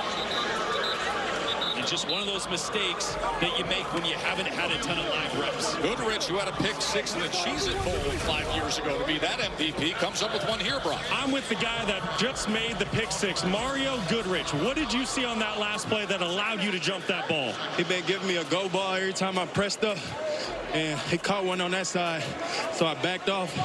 I seen him check it. I was trying to tell the safety I'm about to go get it. I don't think he got it, but I just jumped it after I seen him check it. Amazing play. Now, what is it about your defense? No matter what situation you guys are put in, you guys stand tall and strong and make plays. I feel like it's just the players we got. You know, we come out every day and just we work on it at practice. We try to get 3 turnovers every time. I mean, we still got 1 more to go. So just our guys playing hard and just staying together as a team. Big time play. Congrats. Tyler Fulgham's our betting analyst. Tyler, things just got a lot different here in St. Louis. Yeah, we're going to see the live line reposted at DraftKings Sportsbook with the Battlehawks back to an underdog for the first time pretty much since the first quarter. But I do want to let you guys know this. If anyone out there was betting on defense, both defenses have scored. Both were plus 400 for an anytime touchdown before this game started. We've seen 3 today, 4 this week, and defenses paying off for their bettors. Well, how good of a cash-in is that? Defense scoring on both sides. It's been chaos. You know, if you've ever seen one of my favorite movies, Dumb and Dumber, it's like that point where he goes, we got no food, we got no jobs, our pets' heads are falling off. I mean, it's just been chaos. Spending so much time on the road with you for recent years. In fact, that's your favorite movie. Is the most shocking thing. I said one of. I would say it's my favorite. All-time great. I'm right there with you, Jordan. Ready, go! All right. There's Howard searching for anything and reversing field and lowering the shoulder pads to get something done. Alex Cook with the tackle. Took a little pain. Gold. Hum to trips left. 861 X Go Hooters. Hum to trips left. 861 X Go Sapphire. Sapphire right. Whoa, check. Make it left. Check. Left. 3rd and 3. It's intercepted again as he threw it to the inside, and that is picked off by Lucas Dennis. Lucas Dennis, who had an excellent career as a Walter Camp All-American at Boston College, playing in the ACC with the interception.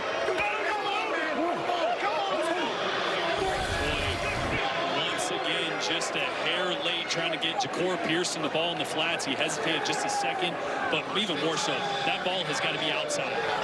On the far outside shoulder to Ja'Cour Pearson, so it's caught by him or it's out of bounds on the sideline. That ball left inside. And Birmingham defense taking this second half over. Lucas Dennis with the 6th turnover of the game, downfield and incomplete as Corral was trying to get it to Deon Cain. Brock? Thank you, Tess. I'm here with Lucas Dennis. What a play you just made. Tell me what you saw that allowed you to make that interception. I saw the motion come over. I looked at my teammates. They communicated the call. I saw the 3 go to the flat. I knew the ball was coming. That was for CPJ, my former teammate. These St. Louis quarterbacks, they're really having a difficult time moving the ball on you guys today. What is it about your defense that makes you guys so stingy? We play sound defense and aggressive. We run around and hit and tackle. That's all it takes. I love it. Best of luck.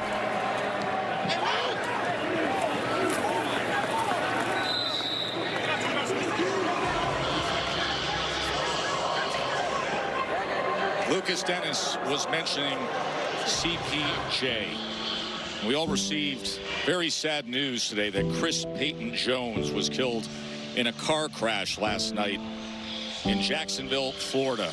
He was part of this team for 2 years, played alongside Lucas Dennis in 2024 and 2025. Chris Payton-Jones was only 30 years old as we Send our thoughts, prayers, condolences to his family and so many here in this Battlehawks organization affected by the news, and Lukas Denis just mentioning that. Sam? I'm here on the Battlehawks sideline, and I got a chance to chat with some of the players on the field. They heard about the news as they were walking into the stadium, so there was a very somber feel before the game. And it's not just the Battlehawks. He played for the Seattle Sea Dragons, even players on the Birmingham Stallions. And so there's a heavy heart in this stadium. So after Lukas Denis interception, the timeout used by Birmingham. Denis, a very thoughtful guy, veteran himself, who dedicated that interception to his former teammate. Well, the amount of turnovers in this game, it has been something. Harrison Frost comes into the game, but here we are, you know, back-to-back interceptions from Birmingham in this third quarter. Each team 3 turnovers, each team with a pick 6. Who needs golf? You could have plenty of drama on a Sunday afternoon here in the UFL. It's just decision-making by quarterbacks, making throws you don't have to make. Even that last interception there by Frost, he had a hitch to his right that was wide open. So instead of taking it to the field where it's tight coverage, just take the easy throw over and over again. Here's the third down as Kane turns the corner for a first down. A.J. McCarron was talking about this very thing, about not forcing the football. We talked to him this week. He said, look, Tom Brady, he was the best. He was so okay with playing boring football, taking exactly what the defense gives you until the look is perfect. That's why he was so good for so long, among other things. Matt Corral to Kane for 9 yards on that third down conversion. Birmingham took the lead on the pick 6. Looking to add to it. Oh, that is batted down. That was Jordan Mosley, the safety, right in the face of Matt Corral. Oh, it's a great job because Corral sees him coming, is trying to hit a slant route. One-on-one, that would have been a huge play. Mosley knows he's not going to get there, so he gets his hands up. Just a great play from the strong safety coming down from blitz, stopping that RPO. He's an excellent player at Maryland. Led the Terps in tackles his senior year. Second down, Corral. That was nearly intercepted as it went through the hands of Chenault. And O.J. Mudio almost came up with it. What's the result? Incomplete is down. Incomplete. Half the distance, Jason. Personal foul, roughing the passer. Defense number 96, contact in the quarterback's face. The penalties after this is the goal includes an automatic first down. Carlos Davis again. Yeah, had the bad roughing the passer earlier in the game. Also one last week, then that's now his third in 2 weeks. Okay, so that one's not a bad decision. His hand just got up into the face mask of Corral. Nothing you can do about that. I don't even think he was trying to reach. His hand just kind of got hit in that direction. So it makes for a first down. You hear the boos cascading down from this crowd here at the Dome. Pre-snap penalty as there was some movement. 68. Ball start. Offense number 68. 5-yard penalty. Remains first down. 11.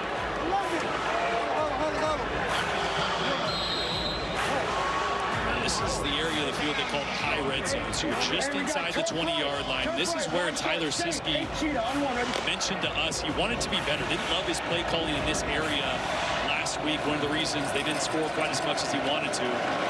Let's see what they go with here on first down. McFarland can't find anything there. Corral tried to throw a block, and with it, he gets to the edge.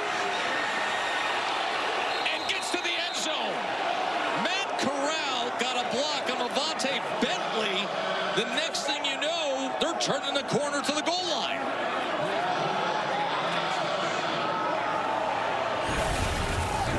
Look at Matt Corral. Oh, we're going to see the end of it here real quick. McFarland, make sure.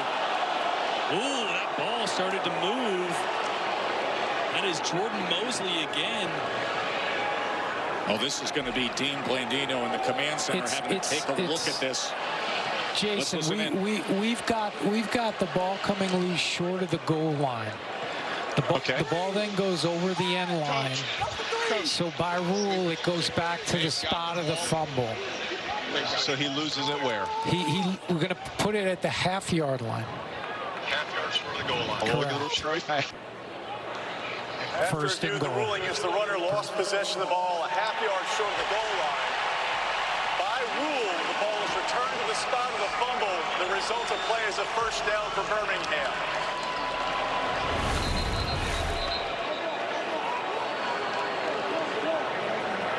Interesting there. So you get a good look at it here. Again, watch Matt Corral with a little peel back block on Bentley that allowed McFarland to have that step. You see Jordan Mosley knocks it out right there. And did the ball stay in bounds? That would have gone out of bounds. That would have been a touchback. First and goal. As McFarland cleans things up and a late flag comes down after he crossed the goal line.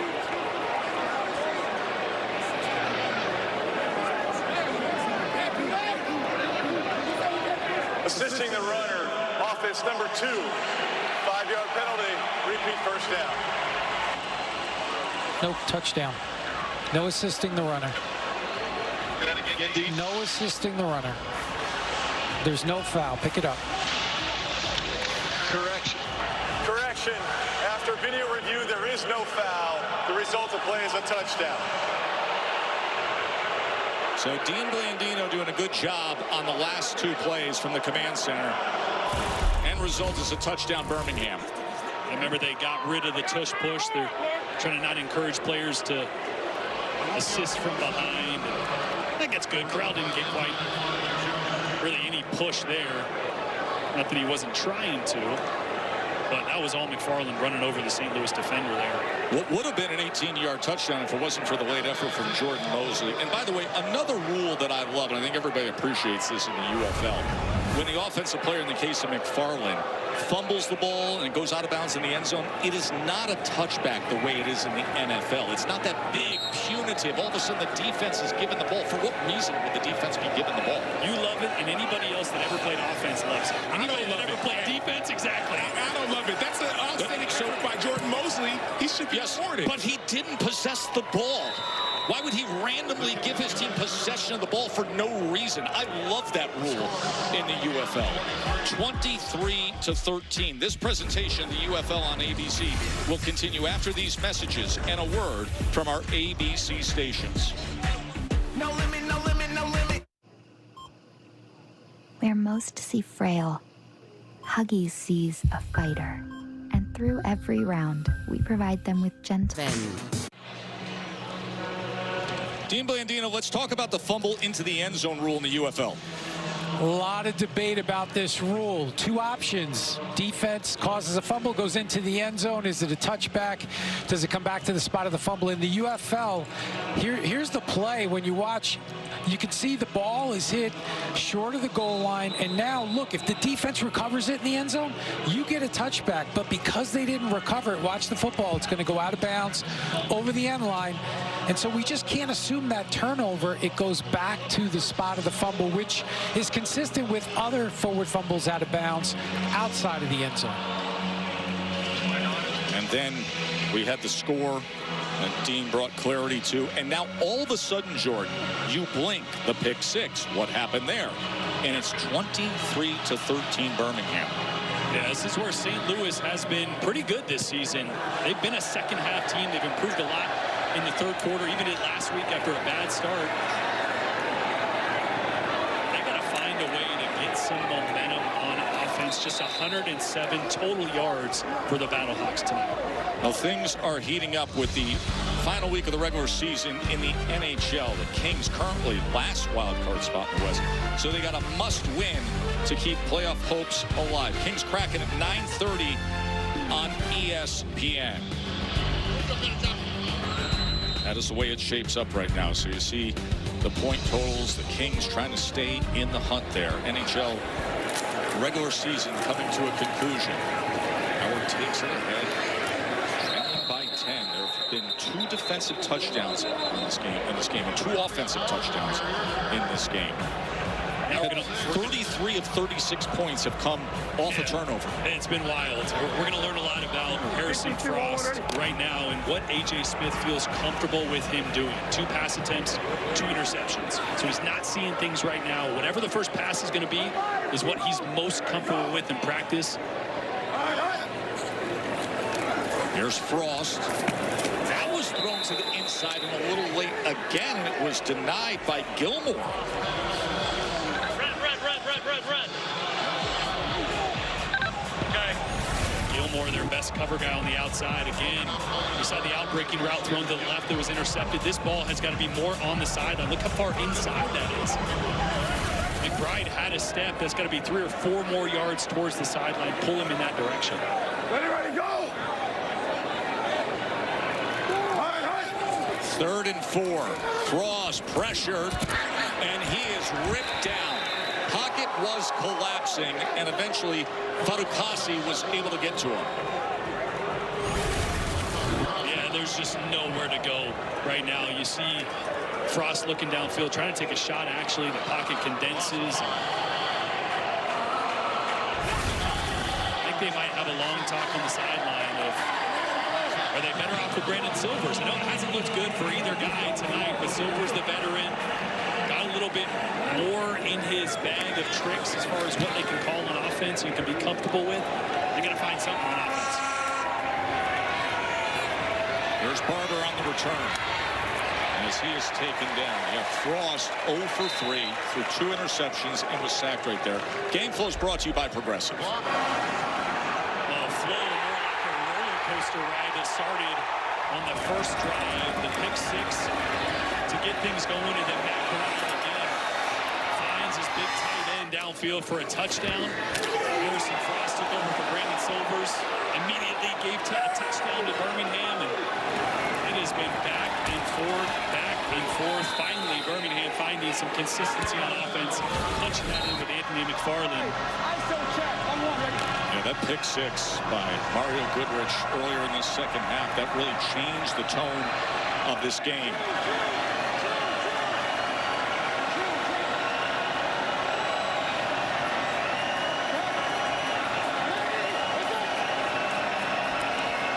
Connor, as he is dragged down right at the line of scrimmage by Stallworth. Stallworth had a strong first half. I mean, they haven't been able to block 95 all day. Like, he has been a menace. You can see him trying to get some energy going with his guys on defense.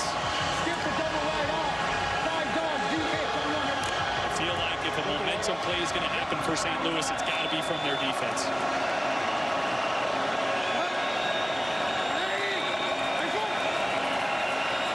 Corral, incomplete, was trying to get it to Kane. Sims with coverage there. Let's go empty left, 50 Purdue, wide special smash. Miami, 3-week cloud. Empty left, 50 Fresno, Purdue, Miami. wide special smash. Fresno, Miami, 3-week cloud. 0-0. Fresno, Miami. You gotta let me know before that. You can't tell me that now. You can't tell me that now. Hey, 15, come deep over 3. Backfield, you gotta be able to block. We 3-week cloud. Pass rushers on this side for St. Louis. They're down in 10. Corral goes underneath. And Ross is fighting for extra yardage. And what an effort to pick up that first down by Justin Ross. Boy, and it's a great job by Corral of just taking the free access. Coverage stayed over the top, take the hitch, and let Justin Ross make a play, because he caught that short of the first down and then was able to make a guy miss and pick that up. Great change of the arm angle from Corral as well to throw around the pass rush. That's exactly what A.J. McCarron has been asking his quarterback to do all game long. Take what the defense gives you. Don't force it. Let your playmakers make plays. McFarland, there's nowhere to go. The pursuit came right down the line, and Miles Sims undercut him. Tripped up in that backfield by Miles Sims. 0-0. All right, 0-0. Hey, same thing. Give me Fresno, 3-week cloud. Fresno, 3-week cloud. Fresno, 3-week cloud. 50, wide pressure. Mike, line up a little bit deeper. Mike Backer at 7. So you heard 3-week cloud. Via zone coverage. Once again, an empty backfield. Gonna have to give Matt Corral enough time to diagnose the defense here. Oh, ball's down. Able to pick it up and nearly completed it as he was trying to get it to Mickens, but it'll be 3rd and 11. Snap was a little low for a quarterback as well. That's so hard because as a quarterback, you almost want to catch that without even looking at it. Your eyes need to be downfield. You can't look at the ball into your hands, so you almost see it with your peripheral, but when it's low like that, you just lose sight for a second. A.J. McCarron, the Birmingham head coach. His offense facing a 3rd and 11.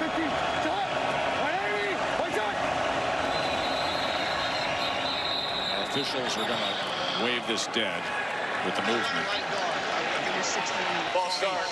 Offense. Right guard moved early. 5-yard penalty. Remains 3rd down.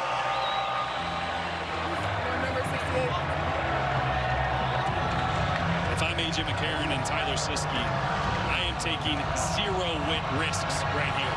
With how your defense is playing, with how the quarterback play has been for St. Louis, do not force anything. Your best result right here outside of a 1st down is just punting it away. That home field advantage that St. Louis enjoys doesn't come into play here as they go underneath on what was 3rd and 16, and John Ross only gets a couple of yards there, tackled by Isom. And a smart play. Don't take a risk. Let the drive in with the kick. Let your defense get back on the field and make St. Louis prove that they can do something on offense. Good job, D-Ice. Way to go, Jay Will. Let's go. Hey, T-Bone. Good job. Scarlett, good job. Ricky Prohl, head coach, celebrating his defensive effort there.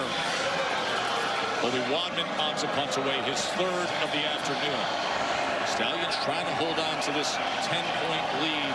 St. Louis looking to get the ball back here at the end of the 3rd quarter. This is a sky punt that takes a St. Louis bounce and then goes out of bounds. So it'll be good field position for St. Louis. Of course, they've had such success here at home in recent years. Let's go. Very uncharacteristic 3 seasons. Anthony Beck, the longtime head coach, he's now having great success in Orlando as Ricky Prohl takes over as head coach. So it is still Harrison Frost as he comes back out. Doesn't have a completion yet, Jordan. They could use a run game to help take some pressure off Frost. Latul is trying to provide that as he gets the ball to midfield. A late flag comes in here. 31. Personal foul after the play. Personal foul, number 31 on the defense. Face mask, yes. After the play, personal foul. Defense number 31 for a face mask. 15-yard penalty includes an automatic 1st down. That's Tizino, one of their best defensive players, the linebacker, who gets flagged. So St. Louis here closing seconds of this 3rd quarter. They're in prime position with the ball on the 35-yard line on the 1st down.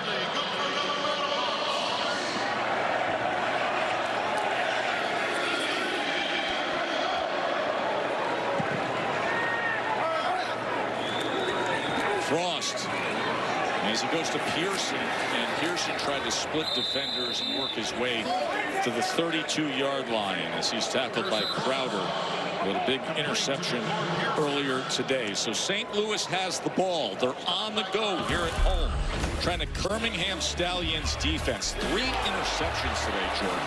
Yeah, Tay Crowder, you see there, getting the 4th down interception. Then it was Mario Goodrich jumping that ball, targeting Akeem Butler, bringing it back to the house for a touchdown. And then the 2nd passing attempt for Harrison Frost, also intercepted by Dennis. But Brandon Silver started this game, had some up and down. We knew Harrison Frost was going to be an option if the offense was stalling. Haven't seen great things yet, but really, he needs needs help, too. They need to be able to run the football on this side of the field, take some pressure off him. And then, as always, big number 88 at the top of your screen, 6'5". I'd find a way to throw him the football if he gets one-on-one coverage. So we start the fourth quarters. They're trailing by 10. Well, that helps. Oh! Hakeem Butler.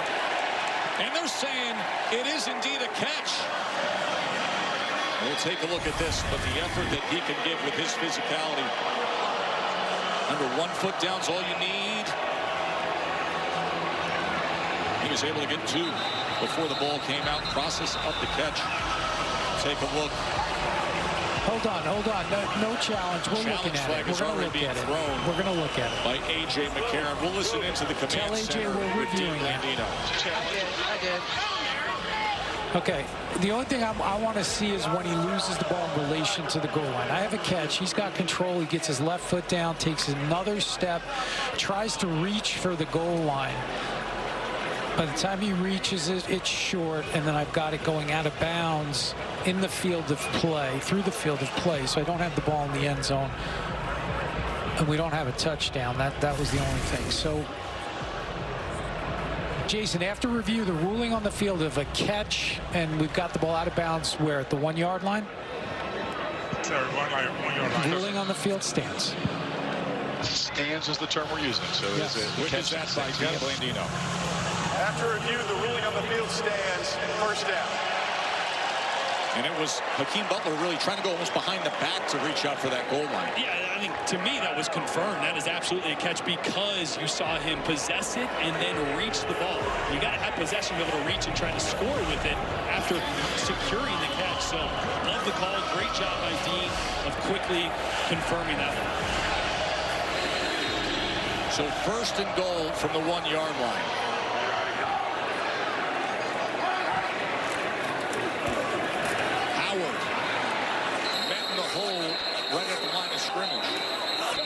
So St. Louis, 10 offensive drives today and only 6 points offensively on those 10 drives. They've got to cash in here. Remember, last time they were down here inside the 5, they got stonewalled again. 51, X slant, okay? Pirate, here we go. Trips right, X slant, 51 so Pirate, 50 Pirate, 50, 50, 50, 50. At the top of your screen. If you have one-on-one coverage, take that. If not, you have a corner route by your tight end down here at the bottom. Tight end on the corner or the slant up top. Here's Frost looking to extend the play. Into the end zone. Touchdown, St. Louis, Stephen McBride.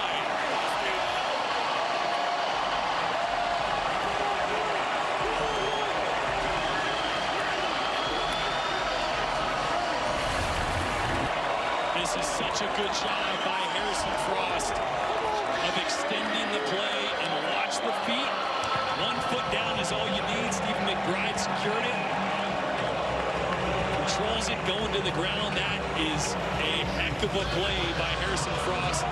Initially on the throw to Hakeem Butler to get him down to the 1 yard line, and then there extending the play. Options weren't there right away.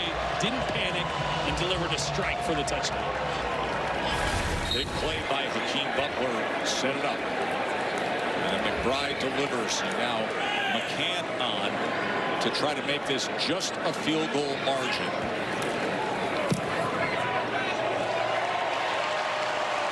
And the extra point is good.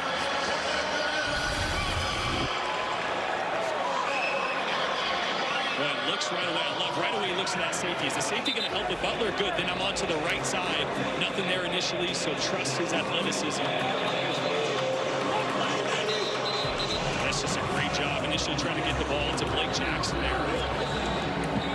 And McBride, great second reaction following his quarterback to the sideline. And I'm here with Stephen McBride. Big-time touchdown. What did you see on that play? Oh, man. See the DB playing inside, man. Just making a play for my team.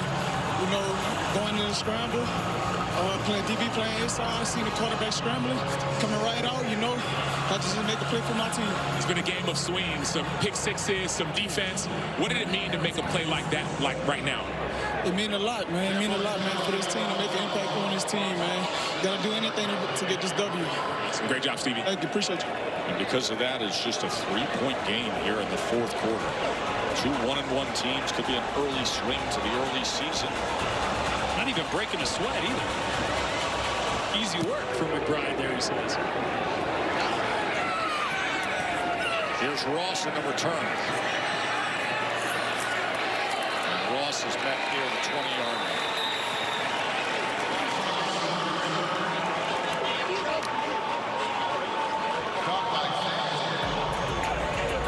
What did I say at halftime? What was going to dictate the second half of this game? Turnovers, right? Now we're in the fourth quarter. It's a 3-point game. Matt Corral has been up and down. We got skips to double right off. 5 stutters, Z-hitch on one. But the last couple drives, he has done a really good job of taking the quick, easier throws when they're there, not forcing the ball. Let's see if he can keep doing it. McFarland on first down. As he scoots ahead for over 10 yards on a first down for Birmingham right away.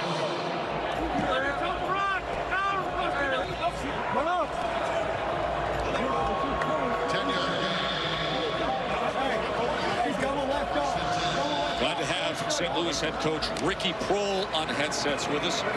Ricky, your team cut right back into this thing, just a 3-point margin as McBride came up big there. He did. He had a hell of a catch. Frosty did a great job extending the play and making a nice throw for a touchdown. We needed that bad. Yeah, Coach, what was the message to Frost on the sideline? Because first couple passing attempts, interceptions, obviously there's some nerves. It didn't start the way you wanted to, but you trusted him. What was the message on the sideline before that drive? Just relax. We believe in you. Just keep playing. Keep playing. We didn't do him any justice. I think, you know, we throwing a hitch in that situation. It's been a tendency, and I think that wasn't a great call in my opinion. But that's all right. We're through it. He's made 2 plays, extending the play, big play to Akeem, and then the touchdown. So we just got to get off the field now on defense and get the ball back. Corral pumps and connects. Deon Cain.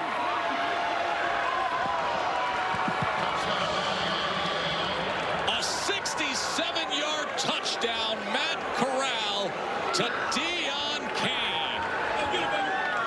Well, they get a double move down the sideline. And this was an unbelievable throw by Matt Corral. Watch him hang on to this. It develops a little late. Deon Cain gets contact at the top of his route, and he puts it in the perfect spot. The all-UFL receiver from last year finished that off. That's the second fantastic deep ball that Corral has thrown to Deon Cain. Cain came into this with just 7 receptions for 54 yards the first 2 games. Having a monster game. 116 yards on 3 receptions with a touchdown. Former MVP of the championship game for Birmingham. Scarabay puts it through. 30-20, just when St. Louis crawled back into this. This presentation of the UFL on ABC will continue after these messages and a word from our ABC stations. To go. Deon Cain, little stutter down the left sideline. Corral pumps it and then throws it right on the money with 2 St. Louis defenders in the area. And Birmingham blew this one open. Think head coach A.J. McCarron like that? Let's go! Brock? Well, thank you, Tess. I'm here with the 2 stars of the moment, receiver Deon Cain, quarterback Matt Corral. Deon, tell me what that route was and how you made that play. Well, really, we had to set it up. We first started off running a little bit of hitches just to get off, and we seen that they was biting, and coach said, hey, we're going to take a shot. AJ went up to Matt. They, talked it out, and we lighted it. We talked about it on the side, gave us the right look, and we caught it, and we executed it. And the final note from Coach McCarron, and correct me if I'm wrong, but before you went out there, he said, hey, there might be some contact. Just get outside, run through it. Yes, AJ and Cody Lattimore definitely pitched that to me. Just be, I'm the only rider here, so I got to win. It's going to be a little contact, but fight through. Matt trusted me and threw it, and we completed it. Matt, the pocket was breaking down. Tell me what you saw from your vantage point. That was a big league throw. Yeah, I mean, I saw the same look as we had last year is what set that up, what gave us the idea to run it. Same look, pumped the 2, it was a quarters look, so pump 2, play 2. their eyes were looking at Dion. They saw me pump, and they both bit. I just trusted Dion, let him run up. It was fun to watch. Keep it going, guys. So now a 10-point lead for the Stallions. Just over 12 minutes to play. Harrison Frost, the quarterback being chased, stands up to it, throws it downfield, and it's incomplete. It's well beyond to the outside of Jackson. Harrison Frost. Pressure up the gut there. Give me this. 25, go. Prop, double prop, F win. Pick best call. Double prop, F win. 591, 591. They're in 10, they're in 10. Walk out over here, DG. Ready, go. All right. Frost on second down goes underneath to his running back Ratulis. Flag is down at the line of scrimmage as Ratulis is ahead for a gain of 3. Stop by 91 lined up in the neutral zone. Defense? Defense, yes, 91. They're going to want defensive offside. Okay. Offside. Defense number 91 lined up in the neutral zone. 5-yard penalty. Repeat second down. It's Ricky Correa. Former Cal Bear. So with that, it'll be 2nd and 5. Ready, go.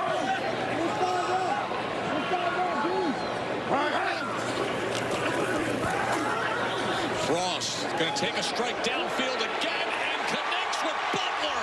Hakeem Butler. What a fourth quarter we're having here. A 64-yard touchdown. Frost to Butler.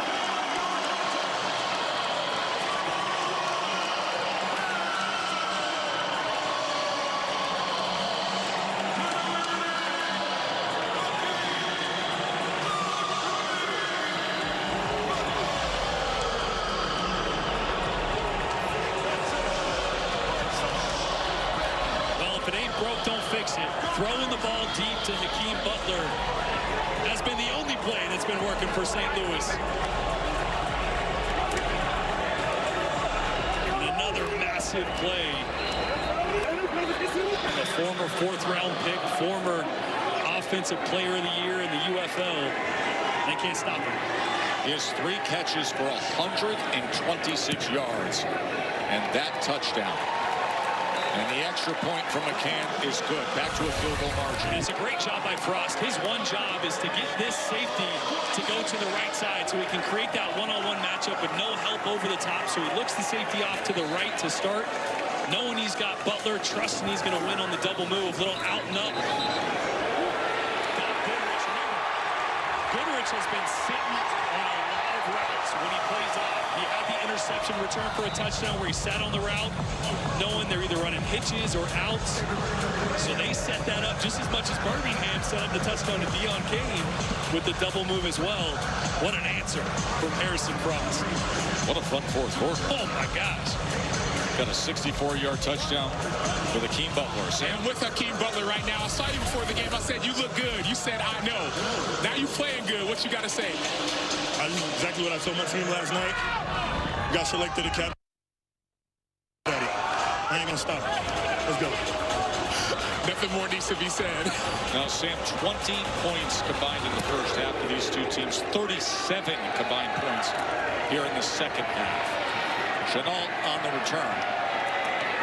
As he is met near the 30-yard line. Still over 11 minutes to play as Matt Corral, the former Ole Miss star, the 3rd-round draft pick of the Panthers, brings the Stallions back out on offense. Let's go, let's go. This is one of those drives you'd love to take some time off the clock.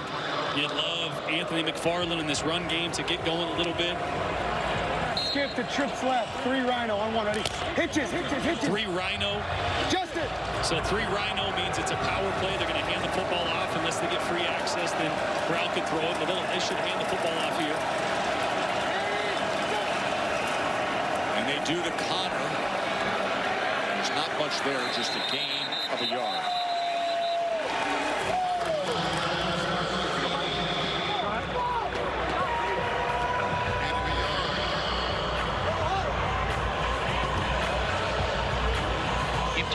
51, smashed through wide spot.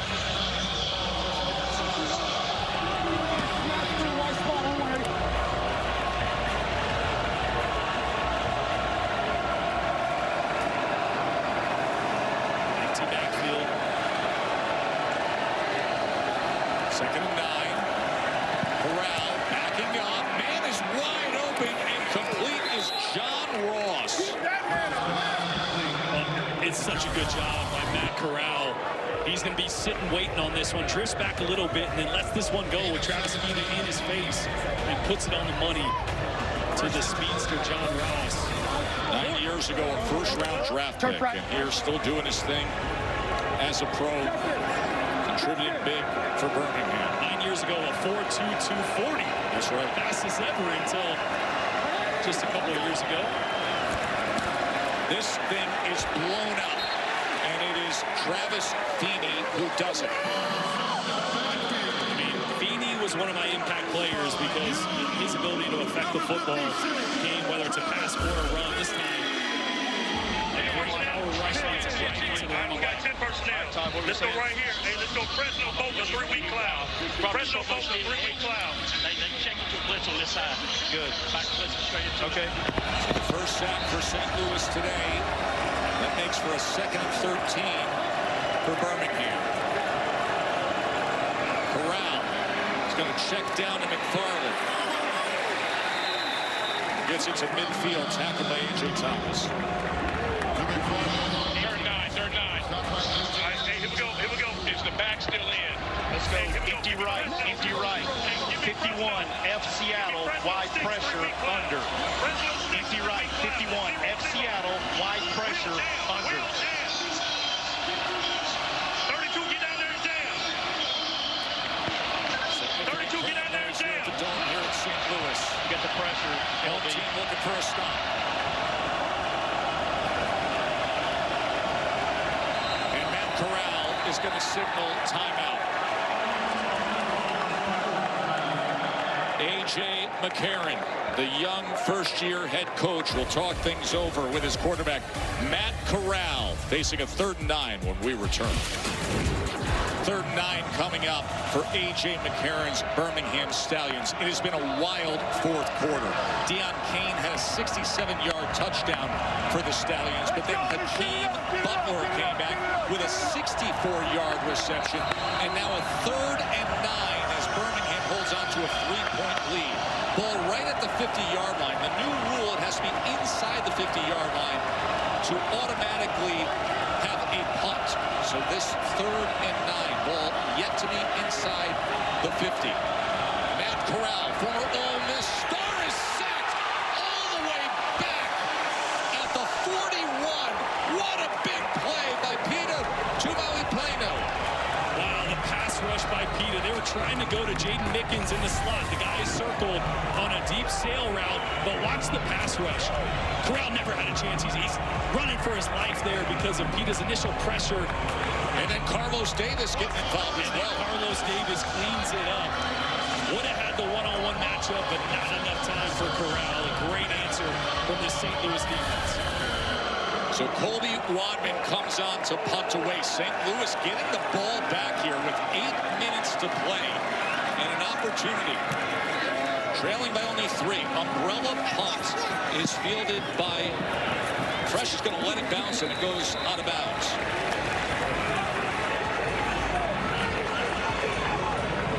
Tyler Fulgham, our betting analyst today. Tyler? Joe Tess, you probably feel like you're calling a heavyweight bout here with the haymakers these two teams have thrown in the second half. Big play after big play. We've seen 4 scores, the anytime prices. If you purchase those before the game, Stevie McBride, the biggest, at plus 350. Again, we've had 2 defensive scores, one from each team, plus 400. This game's soaring well over the total of 43 as well. That's now all 4 games this weekend that have gone over the total. So we're seeing fireworks. We are seeing scoring in the UFL, and this is the cherry on top this weekend at the Battle Dome. Yeah, to have a wildly entertaining second half here. As Howard takes it ahead, and he makes his way to the 33-yard line. I mean, at some point, you have to throw the ball back downfield to Hakeem Butler. Denver punch. I'm holding the call. Until let's go one wide. That can run with him. Right now, Davion Ross at 5'10" is on Hakeem Butler, but he's got safety help over the top. Going to keep it on the ground. It will be a first down with Howard taking it again. And that's the chess match, right? Because of Butler's ability to stretch the field, it forces Birmingham to go in too high. When you're in too high with two safeties deep, you're light in the box, and so St. Louis can run the football. Now, if they bring one of those safeties down, you get that one-on-one coverage back. So let's see how this thing starts to play out now that St. Louis has run the ball well. So first down for St. Louis.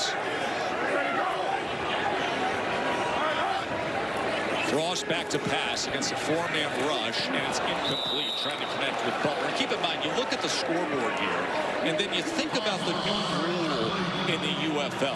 There are 4-point field goals in this league now. That is the threshold, the 42-yard line and back. It's 4 points for a field goal. That's 60 yards or more. And Tucker McCann has plenty of leg for it. A 58-yarder earlier this year, a 54-yarder with plenty on it earlier today. So a 3-point margin, hey, you can take the lead on one possession with a kick. Frost in the backfield is Howard, who's gobbled up, and they're going to be facing a third and long. That's Clark with a nice play. Let's go. Trips left, 61, ex-Indiana.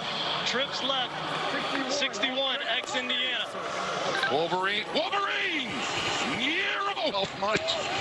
How many we get?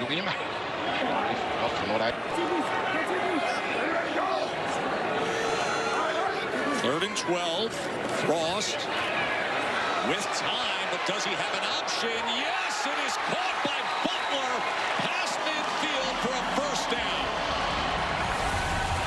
That is an unbelievable throw. Look, Frost wants to go up the seam here to Blake Jackson at first. The safety goes with him, so he comes back down to Butler. Wow! Right over Trey Norwood and on the money in tight coverage. But Harrison Frost comes into this game, had a rough start, but now he's finding it. Oh, ball was floating for a moment. Remember, he threw the interceptions earlier, had 2 interceptions, but here in the fourth quarter, he has come to play. Watch the throw. Little sidearm to get it around that defender jumping. Unbelievable coverage. I mean, you can't cover that any better when a perfect throw beats perfect coverage every time. And that's 88 once again. Remember, they are in range right now for a 4-point field goal attempt with the ball at the 42 and beyond. And they have a kicker who has the leg to do it. And right now, that's not going to matter as Latulis takes it ahead to the 35. Close to that line again. Jones with the tackle.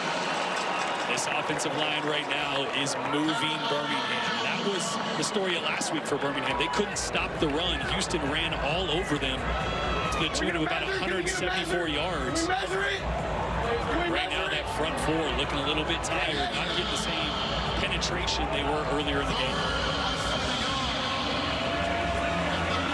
See the true line there, picking up the first down by the nose, or it should be, but they haven't. Well, listen, that's unofficial. Remember, they have them short on the field. True line with a laser measurement says indeed it should be a first down, but it's 3rd and 1. Latulis will take advantage on that right side, and that will move the sticks.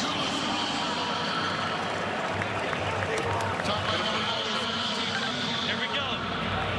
Blue. Ace right, nasty right. H orbit, Celtics Y arc out.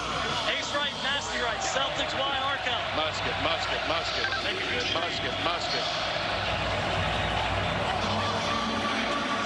It's going to be his own read. Frost has the opportunity to pull this depending on what the defensive end does. He gives to Latulis, and Latulis goes ahead to the 30-yard line. So 3.5 minutes to play. Trailing by 3, but on the go here with a good-looking drive is St. Louis. Hume to strong right. Let's go right here. 15 Let's go away. Let's go boundary. 60, 60, 60. If it's not there, you got to look for Tyler. Boundary. 15. 10 seconds. 10 seconds. 10 seconds. You got to go, Tyler. Got to go. Got to go. Spud. Frost pumps and then hooks up over the middle to Tyler Neville. We told you the Tyler Neville story at halftime. Everything he's overcome in life with all the surgeries from the time he was a young child right through to prior to his college football career. Inspiration is the tight end. And I love what A.J. Smith said to his young quarterback, Harrison Frost. They wanted to go double move to Butler. He said, if it's not there, come back to Tyler. So the double move to Butler wasn't there, came right back to his tight end over the ball. Big third down here for St. Louis. Frost gets it complete again. It's Pearson. Jahcour Pearson. Wow, Harrison Frost.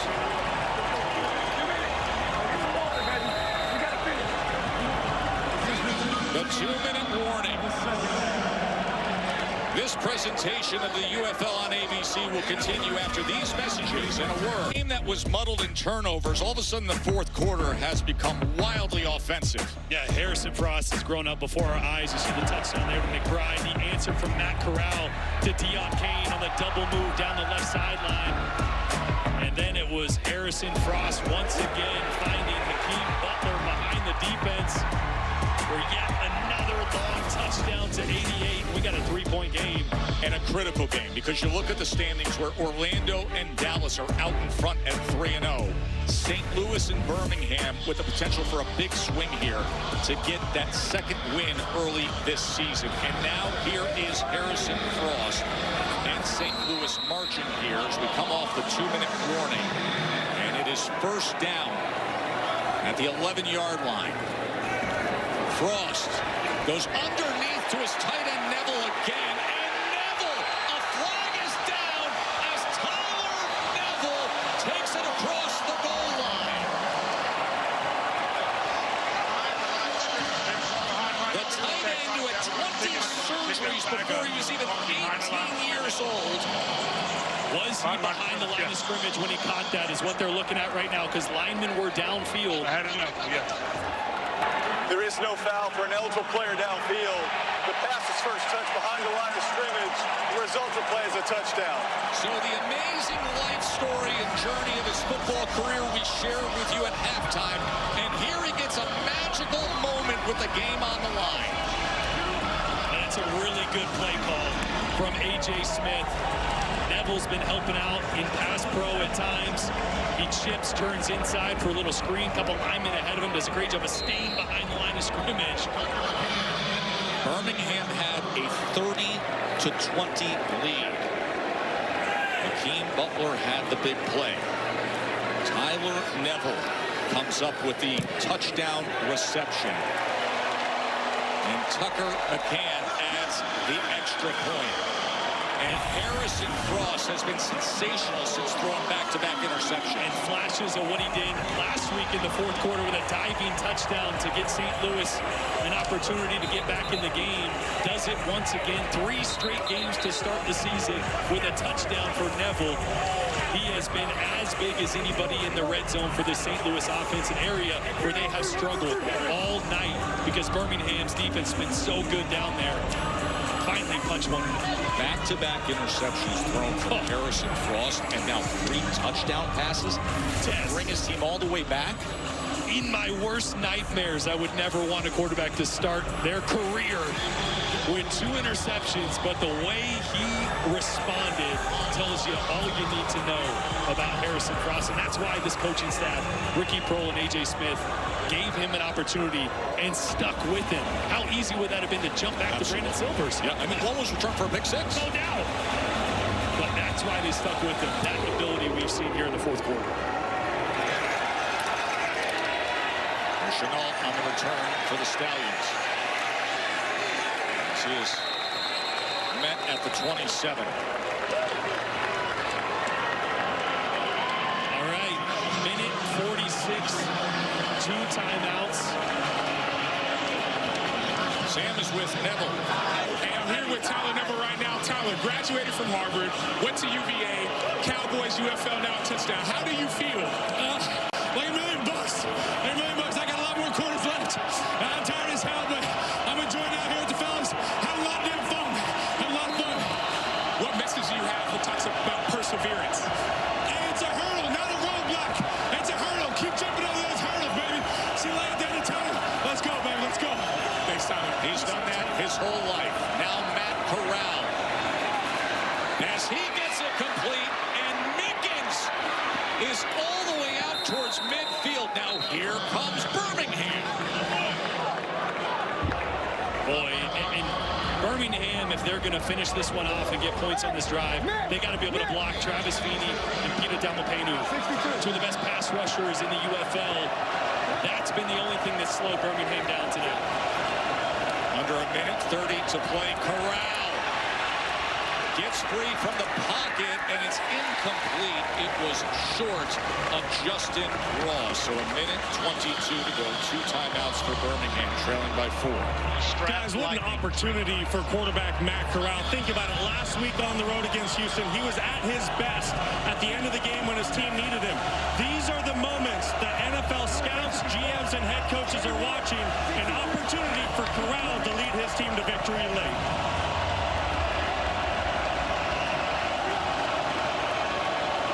Second down. Minute 22 to play. Corral trying to put his team in position, and it's incomplete.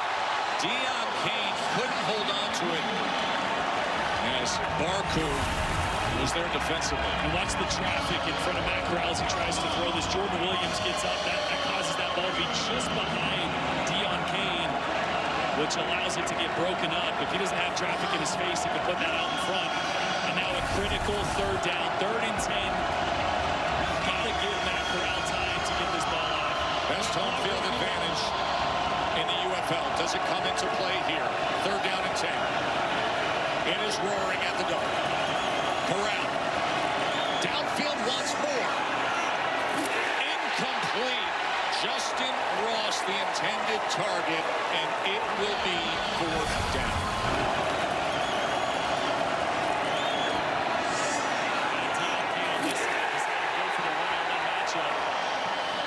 Hit Justin Ross. I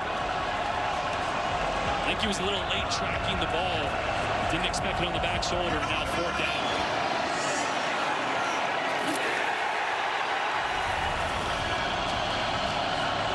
Fourth and 10. And Jaden Mickens is the go-to guy in these parts of the field. They're going to take a picture of the defense. And I'm here. Listen, we got to get in and out of the huddle. All right, hey, you got to get in and out of the huddle. You got to get in and out of the huddle. We are walking, all right? When we get this first down, in and out of the huddle. Yeah. Let's go. Throw it outside, I'm telling you. Yeah. I'm barely here. Keep it outside, I got you. Hey. You want to stop over here? Oh, yes, I feel it.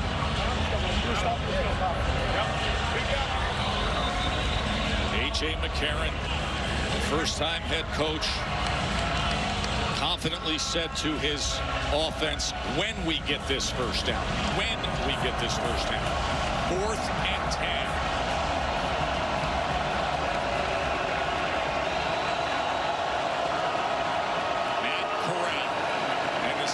Offense.